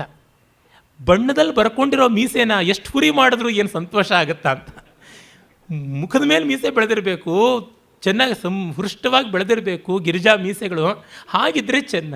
ಸುಮ್ಮನೆ ಪೇಂಟ್ ಮಾಡ್ಕೊಂಡಿರೋ ಮೀಸೆನ ಎಷ್ಟು ಹುರಿ ಮಾಡಿದ್ರು ಏನು ಸೊಗಸು, ಏನು ಪೌರುಷ ಬರುತ್ತೆ, ಎಂಥದ್ದು ಇಲ್ಲ, ಇದು ಬಾರೋಡ್ ಫೆದರ್ಸ್ ಅಷ್ಟೇ ಅಂತ ಹೇಳ್ಬಿಟ್ಟಿದ್ರು. ಈ ರೀತಿಯಾಗಿ ಒಂದು ಸಂಗೀತದಲ್ಲೂ ಸ್ವಾರಸ್ಯವನ್ನು, ವಿನೋದವನ್ನು ಮತ್ತು ಅದರೊಳಗೆ ಗಾಂಭೀರ್ಯ ಮಹತ್ವಗಳನ್ನು ಕಾಣಬಲ್ಲವರಾಗಿದ್ದರು. ಆ ಮೋಹನ, ಆನಂದ ಭೈರವಿ, ಶಾಹನ, ಕುರಂಜಿ ಎನ್ನುವ 4 ರಾಗಗಳಲ್ಲಿ ನೋಡಿ, ಮೋಹನ ಸರ್ವಜನಪ್ರಿಯವಾದ ರಾಗ. ಈ ಜಪಾನ್ನಿಂದ ಮೊದಲುಗೊಂಡು ಕ್ಯಾಲಿಫೋರ್ನಿಯಾವರೆಗೂ ಹಬ್ಬಿರುವಂಥ ರಾಗ. 5000 ವರ್ಷಗಳಿಂದ ಅದು ಅಸ್ಖಲಿತವಾಗಿ ಬಂದಂಥ ರಾಗ. ಜೊತೆಗೆ ಆನಂದ ಭೈರವಿ ಅಪ್ಪಟ ಜಾನಪದೀಯವಾದಂಥ ರಾಗ. ಅಲ್ಲಿಯ ಕೆಲವು ಸಂಚಾರಗಳಂತೂ ವಿಶಿಷ್ಟವಾದ ಗಮಕದಿಂದಲೇ ಶೋಭಿಸುವಂಥದ್ದು. ಕರ್ನಾಟಕ ಸಂಗೀತದ ಲಕ್ಷಣ, ಜೀವಾಳ ಅನ್ನುವಂತೆ ಇರುವಂಥ ಆ ಜಾನಪದೀಯ ಶಾಸ್ತ್ರೀಯ ಸ್ವಭಾವ. ಶಾಹನ ಅದು ಉತ್ತರ ಭಾರತದ ಕಡೆಯಿಂದ ಬಂದಿದ್ದು, ಶಾಹನ ಆದದ್ದು. ಅದು ಕೂಡ ತುಂಬ ಜಾನಪದೀಯವಾದಂಥದ್ದು. ಕಾಂಬೋಜಿ ಒಂದು ಪ್ರದೇಶಕ್ಕೆ ಸಂಬಂಧಪಟ್ಟದ್ದು, ಕಾಂಬೋಜ ದೇಶದ್ದು. ಅಂದರೆ ದೇಶಪಾರಮ್ಯ ಇರುವಂಥದ್ದು, ದೇಶಾತೀತವಾದದ್ದು, ದಾಕ್ಷಿಣಾತ್ಯ ಜಾನಪದದ್ದು, ಔತ್ತರಾಹ ಜಾನಪದದ್ದು, ಈ ಥರದ ರಾಗಗಳು. ಮತ್ತು ಇವು ತುಂಬ ರತ್ತಿ ರಾಗಗಳು. ಶಾಹನವನ್ನು ಮತ್ತು ಕಾಂಬೋಜಿಯನ್ನು ಎಲ್ಲ ತುಂಬ ಅನುಭವದಿಂದ ಹಾಡಬೇಕಾದಂಥ ರಾಗಗಳು. ಕಾಂಬೋಜಿ ಯಾವಾಗ ಶಂಕರಾಭರಣ ಆಗುತ್ತೆ ತುಂಬ ಕಷ್ಟ, ಅದು ಕೇಳ್ಮೆಯಿಂದ ಚೆನ್ನಾಗಿ ಗೊತ್ತಿದ್ದಿರಬೇಕು, ಇಲ್ಲದೇ ಇರೋ ಬಹಳ ಕಷ್ಟವಾಗುತ್ತೆ. ಅದು ಯಾವಾಗ ಇದು ನೀಲಾಂಬರಿ ರಾಗವಾಗಿಬಿಡುತ್ತೆ, ಈ ಥರದ್ದನ್ನೆಲ್ಲ ಗಮನದಲ್ಲಿ ಇಟ್ಕೊಳ್ಬೇಕು. ಆ ರೀತಿಯಾದ ಸೂಕ್ಷ್ಮತೆ, ಮೋಹನ ರಾಗ ತಪ್ಪು ಹೋಗೋದಕ್ಕೆ ಸಾಧ್ಯವೇ ಇಲ್ಲದೆ ಇರತಕ್ಕಂಥ ಸರಳವಾದ ಪರಿಣಾಮಕಾರಿಯಾದ ರಾಗ. ಹೀಗೆ ಪಾಂಡಿತ್ಯವನ್ನು, ಪ್ರೀತಿಯನ್ನು, ಸ್ನೇಹವನ್ನು ಒಡಬರೆದು ಬೆಳೆಸಿಕೊಂಡು ಬಂದಂಥ ಸಂದರ್ಭಗಳು ಎಷ್ಟೋ ಡಿ ವಿ ಜಿಯವರಲ್ಲಿ ಇರತಕ್ಕಂಥದ್ದು. ಆಮೇಲೆ ಅವರ ವ್ಯಾಸಂಗ ಅದು ಅದ್ಭುತವಾದಂಥದ್ದು. ಅವರ ವ್ಯಾಸಂಗವಂತೂ ತುಂಬ ಜನಕ್ಕೆ ಗೊತ್ತಿಲ್ಲದೆ ಇರುವಂಥದ್ದು. ಡಿ ವಿ ಜಿಯವರು ಎಷ್ಟು ವ್ಯಾಸಂಗ ಮಾಡಿದರು ಅಂತ ಅವರ ಕೃತಿಗಳನ್ನು ಕೂಲಂಕಷವಾಗಿ ನೋಡಿದಾಗ ಮಾತ್ರ ನಮಗೆ ತಿಳಿಯುವಂಥದ್ದು. ಇದನ್ನು ರಂಗನಾಥ್ ಶರ್ಮರು ನನಗೆ ಹೇಳಿದ್ದುಂಟು. ಎಲ್ಲೇ ಶೇಷಗಿರಿರಾಯರು ದಾಖಲೆ ಮಾಡಿದ್ದಾರೆ, ಈ ಪುಸ್ತಕದಲ್ಲಿ ಹೇಳಿದ್ದೀನಿ. ಶೇಷಗಿರಿರಾಯರ ಸಿರಿಸಂಪದ ಪುಸ್ತಕದಲ್ಲಿದೆ. ಅವರು ಡಿ ವಿ ಜಿಯವರ ಶತಾಬ್ದಿ ಉತ್ಸವದಲ್ಲಿ ಬಂದಂಥ ವನಸುಮ ಅನ್ನುವ ಸಂಸ್ಮರಣ ಸಂಚಿಕೆಯಲ್ಲೂ ಕೂಡ ಉಲ್ಲೇಖ ಮಾಡಿದ್ದಾರೆ. ನಮಗೆಲ್ಲ ಗೊತ್ತಿದೆ, ಕನ್ನಡ ಸಾಹಿತ್ಯದಲ್ಲಿ ಅನೇಕ ವಿಶ್ವಕೋಶಗಳು ಬಂದವು. ಅದರಲ್ಲಿ ಮೊದಲ ಕಿರಿಯರ ವಿಶ್ವಕೋಶ ಅಂತ ನಿರಂಜನ ಅವರು ತಂದರು. ತುಂಬ ಒಳ್ಳೆಯ ಕ್ವಾಲಿಟಿ ವಿಶ್ವಕೋಶ ಅದು. ಅಲ್ಲಿ ಒಂದು ಸಂಪುಟದಲ್ಲಿ ಅಧ್ಯಾತ್ಮ ಅನ್ನುವುದರ ಬಗ್ಗೆ ಲೇಖನ ಬರೀಬೇಕಾಯಿತು. ಸುಮಾರು 12-13 ವರ್ಷದ ಮಕ್ಕಳಿಗೆ ಅರ್ಥವಾಗಬೇಕು ಅಂಥದ್ದು ಅಧ್ಯಾತ್ಮದ ಬಗ್ಗೆ ಲೇಖನ. ಆ ಸಂಪುಟದ ಸಂಪಾದಕರು ಶೇಷಗಿರಿರಾಯರು, ಪ್ರಧಾನ ಸಂಪಾದಕರು ನಿರಂಜನ. ಯಾರು ಬರೆಯೋದು, ಯಾರ ಕೈಯಲ್ಲಿ ಬರೆಸೋಣ ಅಂತ. ಆಗ ಶೇಷಗಿರಿರಾಯರು ಹೇಳಿದಂತೆ ಡಿ ವಿ ಜಿ ಆದೀತ ಅಂತ. ಅಯ್ಯೋ ಅವರು ಬರೆದ್ರೆ ಇದಕ್ಕಿಂತ ಇನ್ನೇನು ಅಂತ ಎಲ್ಲರೂ ಒಪ್ಪಿಕೊಂಡ್ರು. ಮತ್ತು ಡಿ ವಿ ಜಿಯವ್ರ ಬಳಿಗೆ ಶೇಷಗಿರಿರಾಯರೇ ಹೋಗಿ ಕೇಳಿದ್ರು. ಆಗ ಡಿ ವಿ ಜಿಯವರು ಮೊದಲು ಆಗೋಲ್ಲ ಅಂತಂದರು. ಆಗೋಲ್ಲ ಅಂತ ಮೊದಲು ಯಾಕಂದಿದ್ದು ಅಂದರೆ, ಮಕ್ಕಳಿಗೆ ಅರ್ಥ ಆಗುವಂತೆ ತಪ್ಪಿಲ್ಲದೆ ತಮಗೆ ಬರೆಯೋಕ್ಕಾಗುತ್ತಾ ಇಲ್ವಾ ಅಂತ. ದೊಡ್ಡವ್ರಿಗೆ ಹೇಳಿಬಿಡ್ಬೋದು, ಆದರೆ ಮಕ್ಕಳಿಗೆ ಹೇಳೋದು ತುಂಬ ಕಷ್ಟ. ಆ ತಿಳುವಳಿಕೆ ಕೊಡುವುದು ಬಹಳ ಕಷ್ಟ, ತುಂಬ ಜವಾಬ್ದಾರಿಯ ಕೆಲಸ. ಒಮ್ಮೆ ತೀರಂ ಶ್ರೀಕಂಠಯ್ಯನವರನ್ನು ಯಾರೋ ಕೇಳಿದ್ರಂತೆ, ಒಂದು 15 ನಿಮಿಷ ಭಾಷಣ ಮಾಡಬೇಕು, ನಾಡದ್ದು ಬರ್ತೀರಾ ಅಂತ. ಇಲ್ಲ 1.5 ಗಂಟೆ ಆದರೆ ಬಂದೇನು ಅಂದ್ರಂತೆ. ಅಲ್ಲ, ಇದೇನಿದು 1.5 ಗಂಟೆಗೆ ಬರ್ತೀನಿ ಅಂತೀರಾ, 15 ನಿಮಿಷಕ್ಕೆ? ಹೌದು, 15 ನಿಮಿಷಕ್ಕೆ ಒಂದು ವಾರ ಆದರೂ ಸಮಯ ಬೇಕು ಅಂತ. ಯಾಕೆ ಅಂದರೆ 15 ನಿಮಿಷಕ್ಕೆ ಆ ವಿಷಯವನ್ನು ಅಡಕವಾಗಿ ಹೇಳಬೇಕು ಅಂದರೆ ನಾನು ಸಾಕಷ್ಟು ಯೋಚನೆ ಮಾಡಬೇಕು, ಸಾರ ಯಾವುದು ಅಂತ ಅನ್ನೋದು ತಿಳ್ಕೊಳ್ಬೇಕು ಅಂತ ಹೇಳ್ಬಿಟ್ಟು. ದೊಡ್ಡವರ ಪ್ರಾಮಾಣಿಕತೆ ಅಂದರೆ ಆ ರೀತಿಯಾದದ್ದು. ಮಕ್ಕಳಿಗೆ ಬರೆಯೋದು ತುಂಬ ಕಷ್ಟ ಅಂತ ಹೇಳಿಬಿಟ್ಟಿದ್ದನು. ನಾನು ಸದಾ ಹೇಳ್ತಾ ಇರ್ತೀನಿ, ಮಕ್ಕಳಿಗೆ ಭಾಷಣ ಮಾಡೋದು ಕಷ್ಟನಪ್ಪ, ನಾನು ಎ ಸರ್ಟಿಫಿಕೇಟ್ ಸಿನಿಮಾ ಇದ್ದಂತೆ ಮಕ್ಕಳಿಗಲ್ಲ ಅಂತಂತಿರ್ತೀನಿ. ತುಂಬ ಕಷ್ಟ ಇದೆ ಅದು. ಆಮೇಲೆ ಕಡೆಗೂ ಒಪ್ಕೊಂಡ್ರು, ಆ ಕೆಲಸ ಆಗಬೇಕು, ಮಕ್ಕಳಿಗೆ ತಿಳಿಬೇಕಿದು ಅನ್ನೋದು ಮನದಟ್ಟಾಯಿತು. ಡಿ ವಿ ಜಿ ಮಕ್ಕಳ ಸಾಹಿತ್ಯವನ್ನು ಕೂಡ ಬರೆದವರು, ಬೆಕ್ಕೋಜಿ ಇಂದ್ರವಜ್ರ ಅಂತ. ಆ ಸಂದರ್ಭದಲ್ಲಿ ಆದ ಒಂದು ಘಟನೆ, ಅದು ಎಲ್ಲೂ ದಾಖಲೆಗೊಂಡಿಲ್ಲ. ನಾನು ಮೊದಲ ಬಾರಿಗೆ ನಮ್ಮ ಡಿ ಆರ್ ವೆಂಕಟರಮಣನವ್ರು ಹೇಳಿದ್ದು ಬರೆದಿದ್ದೀನಿ. ಆ ಉಪಕಥೆನ ಇದಾದ ಮೇಲೆ ಹೇಳ್ತೀನಿ. ಆಮೇಲೆ ಅಧ್ಯಾತ್ಮ ಲೇಖನ ಸಿದ್ಧ ಆಯಿತು. ಇಂಥ ದಿವಸ ಬನ್ನಿ ಅಂದರು. ಕರೆಕ್ಟಾಗಿ ಆ ಟೈಮಿಗೆ ಆಗ ಬಾ ಈಗ ಬಾ ಹೋಗಿ ಬಾ ಅಲ್ಲ, ಕರೆಕ್ಟಾಗಿ ಸಿದ್ಧ ಮಾಡಿದರು. ಆಮೇಲೆ ತೊಗೊಂಡು ಹೋಗ್ತೀನಿ ಅಂದ್ರಂತೆ. 1 ನಿಮಿಷ ತಾಳಿ, ಇವತ್ತು ಒಳ್ಳೆ ದೊಡ್ಡ ಪಂಡಿತರು ಬರ್ತಾರೆ, ಅವ್ರಿಗೆ ತೋರಿಸ್ಬಿಟ್ಟು ನಾನು ನಿಮಗೆ ಕಳಿಸ್ಕೊಡ್ತೀನಿ ಅಂತೆ. ಅವ್ರಿಗೆ ಆಶ್ಚರ್ಯ ಆಯ್ತಂತೆ, ಯಾರು ಪಂಡಿತರು ಅಂತ. ಡಿ ವಿ ಜಿಯವ್ರ ಬರವಣಿಗೆಯನ್ನು ನೋಡಿ ಪರಿಶೀಲನೆ ಮಾಡಿ ಹೇಳಬಲ್ಲವ್ರು ಯಾರು ಅಂತ. ರಂಗನಾಥ್ ಶರ್ಮಾ ಅಂತ ಇದ್ದಾರೆ, ದೊಡ್ಡ ವ್ಯಾಕರಣ ವೇದಾಂತ ಅಲಂಕಾರಶಾಸ್ತ್ರ ಪಂಡಿತರು, ಅವರಿಗೆ ತೋರಿಸ್ತೀನಿ, ಅವರು ಸರಿ ಏನ್ಬೇಕು ಆಮೇಲೆ ಅಂತ. ಜೀವನ ಧರ್ಮಯೋಗದ ಮುನ್ನುಡಿನಲ್ಲಿ ಬರೀತಾರೆ, ಈ ಬರವಣಿಗೆಯನ್ನು ವಿದ್ವಾನ್ ಎನ್ ರಂಗನಾಥ್ ಶರ್ಮರಂಥ ವಿದ್ವದ್ರಸಿಕರು ಪರಿಶೀಲಿಸಿರುವುದು ನನಗೆ ಧೈರ್ಯ ತಂದಿದೆ ಅಂತ ಬರೀತಾರೆ. ರಂಗನಾಥ್ ಶರ್ಮರು ಅದನ್ನು ನೋಡಿದ ಮೇಲೆ ಕಳಿಸ್ಕೊಟ್ರಂತೆ. ಎಷ್ಟು ಚೆನ್ನಾಗಿದೆ ಆ ಲೇಖನ, ಈಗಲೂ ಸಿಗುತ್ತೆ, ಓದಿ. ಅಧ್ಯಾತ್ಮ ಅನ್ನೋದನ್ನು ಎಷ್ಟು ಸಶಕ್ತವಾಗಿ ಸರಳವಾಗಿ ಬರೆದಿದ್ದಾರೆ. ಮತ್ತು ಮಕ್ಕಳ ಬಗ್ಗೆ ಸಾಹಿತ್ಯ ಅನ್ನುವಾಗ ಅವ್ರಿಗೆ ಯಾವ ಎಚ್ಚರ ಇತ್ತು ಅನ್ನೋದಕ್ಕೆ ನೋಡಿ, ಅವರ ಬೆಕ್ಕೋಜಿ ಪುಸ್ತಕದಲ್ಲಿ ಒಂದು ಕಡೆ ಒಬ್ಬನೊಬ್ಬ ಹಿಂಗುಸು ಅಂತ ಒಂದು ವಾಕ್ಯ ಬರುತ್ತೆ. ಡಿ ವಿ ಜಿಯವರು ಅದು ರೀಪ್ರಿಂಟ್ ಆಗ್ತಾ ಇತ್ತು. ಯೋಚನೆ ಮಾಡಿದ್ರಂತೆ, ಒಬ್ಬನೊಬ್ಬ ಹಿಂಗಸು ವ್ಯಾಕರಣ ಶುದ್ಧ ಆಗುತ್ತಾ, ಒಬ್ಬಳು ಅಂತ ಅನ್ಬೇಕೆ, ಒಬ್ಬನೊಬ್ಬಳು ಅನ್ಬೇಕೆ, ಒಬ್ಬಳು ಅನ್ಬೇಕೆ, ಯಾವ ಥರ ಅನ್ಬೇಕು, ವ್ಯಾಕರಣ ಶುದ್ಧಿ ಹೇಗೆ ಅಂತ. ಡಿ ವಿ ಜಿಯವರಿಗೆ ವ್ಯಾಕರಣದ ಬಗ್ಗೆ ತುಂಬ ಗಮನ. ನನಗೆ ರಂಗನಾಥ್ ಶರ್ಮರು ಅನೇಕ ಬಾರಿ ಹೇಳಿದ್ದಾರೆ, ವ್ಯಾಕರಣಕ್ಕೆ ಯಾವುದೇ ಪ್ರಶ್ನೆ ಬಂದರೂ ಕೂಡ ರಂಗನಾಥ್ ಶರ್ಮರ ಹತ್ರ ಸುಪ್ರೀಂ ಕೋರ್ಟ್ ಅಲ್ಲಿಗೆ ಹೋಗಬೇಕು. ರಂಗನಾಥ್ ಶರ್ಮರಾದರೂ ಅಷ್ಟೇ. ನಾನು ರಂಗನಾಥ್ ಶರ್ಮರ ಬಗ್ಗೆ ಬರೆದ ವಾಣಿವಾಹನ ಪುಸ್ತಕದಲ್ಲಿ ಆ ಒಂದು ಸಂದರ್ಭ ಹಾಕಿದ್ದೀನಿ. ಸಾಧು ಸಖಾಪ್ಯೇಷಃ ಅಂತ ಬರುತ್ತೆ ರಾಮಕಥಾ ಮಾಲಿಕಾ ಸಮನ್ವಯದಲ್ಲಿ, ಭಗವದ್ಗೀತಾ ರಾಮಕಥಾ ಮಾಲಿಕಾ ಸಮನ್ವಯದಲ್ಲಿ ಸಾಧು ಸಖಾ ಅನ್ನುವ ಶಬ್ದ ಡಿ ವಿ ಜಿಯವರು ಬಳಸಿದ್ದಾರೆ. ಅರೆ, ಸಂಸ್ಕೃತ ವ್ಯಾಕರಣ ದೃಷ್ಟಿಯ ರಾಜಾ ಸಖಿಭ್ಯಷ್ಟಚ್ ಅನ್ನುವ ಸೂತ್ರದಲ್ಲಿ ಸಾಧು ಸಖಃ ಆಗಬೇಕು, ಡಿ ವಿ ಜಿಯವರು ಬಳಸಿದ್ದಾರೆ. ರಂಗನಾಥ್ ಶರ್ಮರಿಗೆ ಸಖ ಅಂತ ತಿದ್ದುಬಿಡ್ಬೋದಲ್ವ. ಅರೆ ಡಿ ವಿ ಜಿಯವರು ಬಳಸಿದಂಥ ಪದಪ್ರಯೋಗ ತಪ್ಪಾಗಬಾರ್ದು, ಅದು ಹೀಗಿರೋದೇ ಸರಿ ಅಂತ ಹೇಗೆ ತೋರಿಸ್ಬೇಕು ಅಂತ ವ್ಯಾಕರಣ ದೃಷ್ಟಿಯ ಯೋಚನೆ ಮಾಡಿದ್ರಂತೆ. ಕಡೆಗೆ ಇದು ತತ್ಪುರುಷ ಸಮಾಸ ಮಾಡದೆ ಬಹುವ್ರೀಹಿ ಸಮಾಸ ಮಾಡಿದ್ರೆ ಆಗುತ್ತೆ ಅಂತ ಗೊತ್ತಾಯಿತು. ಸಾಧುಗಳ ಸ್ನೇಹಿತ ಅಂತಲ್ಲದೆ ಅವನು ಸಾಧುಗಳಿಗೆ ಸ್ನೇಹವನ್ನು ಉಳ್ಳಂಥವನು ಅಂತ ಮಾಡಿದಾಗ ಆ ಅರ್ಥ ಬಂದುಬಿಡುತ್ತೆ, ಚೆನ್ನಾಗಾಗುತ್ತೆ ಅಂತ ಹೇಳಿಬಿಟ್ಟಿದ್ದಾನೆ. ಡಿ ವಿ ಜಿಯವರಾದರೂ ಒಪ್ಪಲಿಲ್ಲ, ಸಖಃ ಅನ್ನೋದನ್ನೇ ಪ್ರಿಂಟಲ್ಲಿ ಉಳಿಸಿದ್ದಾರೆ. ಆದರೆ ರಂಗನಾಥ ಶರ್ಮರು ಡಿ ವಿ ಜಿಯವರು ಬರೆದಿರುವಂಥ ಪದಪ್ರಯೋಗ ಅಪಶಬ್ದ ಆಗಬಾರದು ಅಂತ ಹೇಳ್ಬಿಟ್ಟಿದ್ರು, ಅದಕ್ಕೆ ವ್ಯಾಕರಣ ಸಾಧುತ್ವ ಕೊಟ್ಟರಂತೆ. ಇವರ ವ್ಯಾಕರಣದ ಶ್ರದ್ಧೆಯನ್ನು ಮೆಚ್ಚಬೇಕೆ, ಅವರ ವ್ಯಾಕರಣದ ಪಾಂಡಿತ್ಯದ ಮೂಲಕ ಡಿ ವಿ ಜಿಯವರ ಪದಪ್ರಯೋಗವನ್ನು ಸಮರ್ಥಿಸ್ತಕ್ಕಂಥ ಶಕ್ತಿಯನ್ನು ಮೆಚ್ಚಬೇಕೇ ಗೊತ್ತಾಗೋಲ್ಲ. ರಂಗನಾಥ ಶರ್ಮರು ನಂಗೆ ಸದಾ ಹೇಳ್ತಿರ್ತಾರೆ, ಸ್ಥಿತಸ್ಯ ಗತಿಶ್ಚಿಂತನೀಯ, ನಡೆದಿದೆ ಅದನ್ನು ಹೇಗೆ ಸಮನ್ವಯ ಮಾಡೋದು ನೋಡಬೇಕು, ಅದಕ್ಕೆ ವ್ಯಾಕರಣ ವಿದ್ವಾಂಸ ಇರೋದು. ಇದು ತಪ್ಪು ಇದು ಸರಿ ಅಂತ ಸುಮ್ಮನೆ ಅಕ್ಕಿ ಕಲ್ಲು ಆರಿಸೋ ಥರ ಆರಿಸೋದಕ್ಕೆ ವ್ಯಾಕರಣದ ವಿದ್ವತ್ತೆ ಹಾಕಬೇಕು ಅಂತ. ಆದರೆ ವೆಂಕಟರಮಣನವ್ರಿಗೆ ಚಿಂತೆ, ಡಿ ವಿ ಜಿಯವರು ಈಗ ಪ್ರೂಫ್ ಕರೆಕ್ಷನ್ನಲ್ಲಿ ಇದು ಯೋಚನೆ ಮಾಡಬೇಕಪ್ಪ ಅಂದಿದ್ದಾರೆ ಅಂತ. ಕಡೆಗೆ ಹೇಳಿದ್ರಂತೆ, ಡಿ ಎಲ್ ನರಸಿಂಹಾಚಾರ್ಯರು, ತೀರಂ ಶ್ರೀಕಂಠಯ್ಯ ಇವರಿಬ್ಬರು ಕನ್ನಡದ ವ್ಯಾಕರಣ ವಿದ್ವಾಂಸರು, ಅವರಿಗೆ ಒಂದೊಂದು ಪತ್ರ ಬರೆಸಿದ್ರಂತೆ. ಮತ್ತು ಕೆ ಕೃಷ್ಣಮೂರ್ತಿ ಹಳಗನ್ನಡ ಸಂಸ್ಕೃತ ಎರಡೂ ಬಲ್ಲವರು, ಅವ್ರಿಗೂ ಬರೆಸಿದ್ರಂತೆ. ಬೆಂಗಳೂರಿನಲ್ಲಿರೋ ರಾಜರತ್ನಂ ಅವರಿಗೆ ರಂಗನಾಥ ಶರ್ಮರಿಗೂ ಕೇಳಿದ್ರಂತೆ. ಎಲ್ಲಿಂದ್ರೂ ಉತ್ತರ ಬರಲಿಲ್ಲ, ಏನೂ ಸಾಮಾನ್ಯ ಲೋಕರೂಢಿ ಪ್ರಯೋಗ ನಡೆಯುತ್ತೆ ಅಂತ. ಆಮೇಲೆ ನೋಡಪ್ಪ ನಾವೇ ಕೂತ್ಕೊಳ್ಳೋಣ, ಯಾರೂ ಪ್ರಯೋಜನಕ್ಕೆ ಬರ್ತಾ ಇಲ್ಲ ನಮಗೆ ಅಂತಂದುಬಿಟ್ಟು ಕೇಶರಾಜನ ಶಬ್ದಮಣಿ ದರ್ಪಣ, ನಾಗವರ್ಮನ ಭಾಷಾಭೂಷಣ, ಈ ಶಬ್ದಸ್ಮೃತಿ ಇವನ್ನೆಲ್ಲ ಇಟ್ಕೊಂಡು ನೋಡಿಬಿಟ್ಟು ಕಡೆಗೆ ಅದು ಒಬ್ಬನೊಬ್ಬನೇ ಇರಲಿ, ಹೆಂಗುಸು ಮಾಡೋಣ. ಯಾಕೆಂದರೆ ಕೂಸು ಅದು ಪೆಣ್ಗೂಸು, ಪೆಣ್ಗುಸು, ಪೆಂಗುಸು, ಹೆಂಗುಸು ಅಂತಾಗಿರೋದು. ಹಾಗಾಗಿ ಹೆಂಗುಸು ಇರಲಿ, ಒಬ್ಬನೊಬ್ಬ ಹಾಗೆ ಇರಲಿ ಅಂತ ಮಾಡಿದ್ರಂತೆ. ಲೋಕರೂಢಿನಲ್ಲಿದೆ ಅಂತ. ಅಂದರೆ ಆ ಪರ್ಫೆಕ್ಷನಿಸ್ಟ್ ಅನ್ನುವುದರ ಲಕ್ಷಣ ಏನಿದೆ ಅದನ್ನು ನಾವಿಲ್ಲಿ ನೋಡ್ಬೋದು. ಈ ಥರ ಪಾಂಡಿತ್ಯದ ಬಗೆಗೆ ಅವರಷ್ಟು ಪರಿಶ್ರಮ ಪಟ್ಟಂಥವರು. ನಿನ್ನೆ ದಿವಸ ಜಿ ವೆಂಕಟಸುಬ್ಬಯ್ಯನವರು ಒಂದು ಪ್ರಸಂಗ ಹೇಳಿದ್ರು. ಅವರು ಹಿಂದೊಮ್ಮೆ ಹೇಳಿದ ರೀತಿಯಲ್ಲಿ ನಾನು ಇಲ್ಲಿ ದಾಖಲೆ ಮಾಡಿದ್ದೀನಿ. ಆ ಪ್ರಕಾರ ನಿನ್ನೆಗಿಂತ ಸ್ವಲ್ಪ ವ್ಯತ್ಯಾಸ ಇದೆ. ಆ ಕರೆಕ್ಟೆಡ್ ವರ್ಷನನ್ನು ನಾನು ಹೇಳಿಬಿಡ್ತೀನಿ. ಯಾಕೆಂದರೆ ಈಗ ವೆಂಕಟಸುಬ್ಬಯ್ಯನವರಿಗೆ 98 ವರ್ಷ, ಅವರು 78 ವರ್ಷದವರಾಗಿದ್ದಾಗ ಹೇಳಿದ್ದು. ಡಿ ವಿ ಜಿಯವರು ಜನ್ಮಶತಾಬ್ದಿ ಉತ್ಸವದ ಸಂದರ್ಭದಲ್ಲಿ 75 ವರ್ಷದವರಾಗಿದ್ದಾಗ ಹೇಳಿದ್ದು ಕೇಳಿದ್ದೆ ನಾನು. ಇನ್ನೂ ಹಲವರು ಬಾಯಿಂದರೂ ಕೇಳಿದ್ದೆ, ಅದು ಎಲ್ಲೂ ದಾಖಲೆ ಆಗಿಲ್ಲ, ಅದಕ್ಕಾಗಿ ಇಲ್ಲಿ ಹಾಕಿದ್ದೀನಿ. ಅವರು ಕನ್ನಡ MA ಗೋಲ್ಡ್ ಮೆಡಲಿಸ್ಟು ವೆಂಕಟಸುಬ್ಬಯ್ಯನವರು. ಅವರು ಕಾನ್ವೊಕೇಷನ್ನಲ್ಲಿ ಈ ಸೆನೆಟ್ ಮೆಂಬರ್ಗಳಲ್ಲಿ ಒಬ್ಬರಾಗಿದ್ದರು ಡಿ ವಿ ಜಿ. ವೆಂಕಟಸುಬ್ಬಯ್ಯನವರು ಕಾಲು ಮೇಲೆ ಕಾಲು ಹಾಕ್ಕೊಂಡು ಮುಂದೆ ಕೂತಿದ್ರಂತೆ. ಆಗ ಡಿ ವಿ ಜಿ ಕೈಯಿಂದ ಬೆರಳು ಸನ್ನೆ ಮಾಡಿ ತೋರಿಸಿ ಕಾಲು ಮೇಲೆ ಕಾಲು ಹಾಕ್ಕೊಂಡ್ರು, ತೆಗಿ ಅಂತಂದ್ರಂತೆ, ಈ ಕೈ ತಿರುಗಿಸಿ.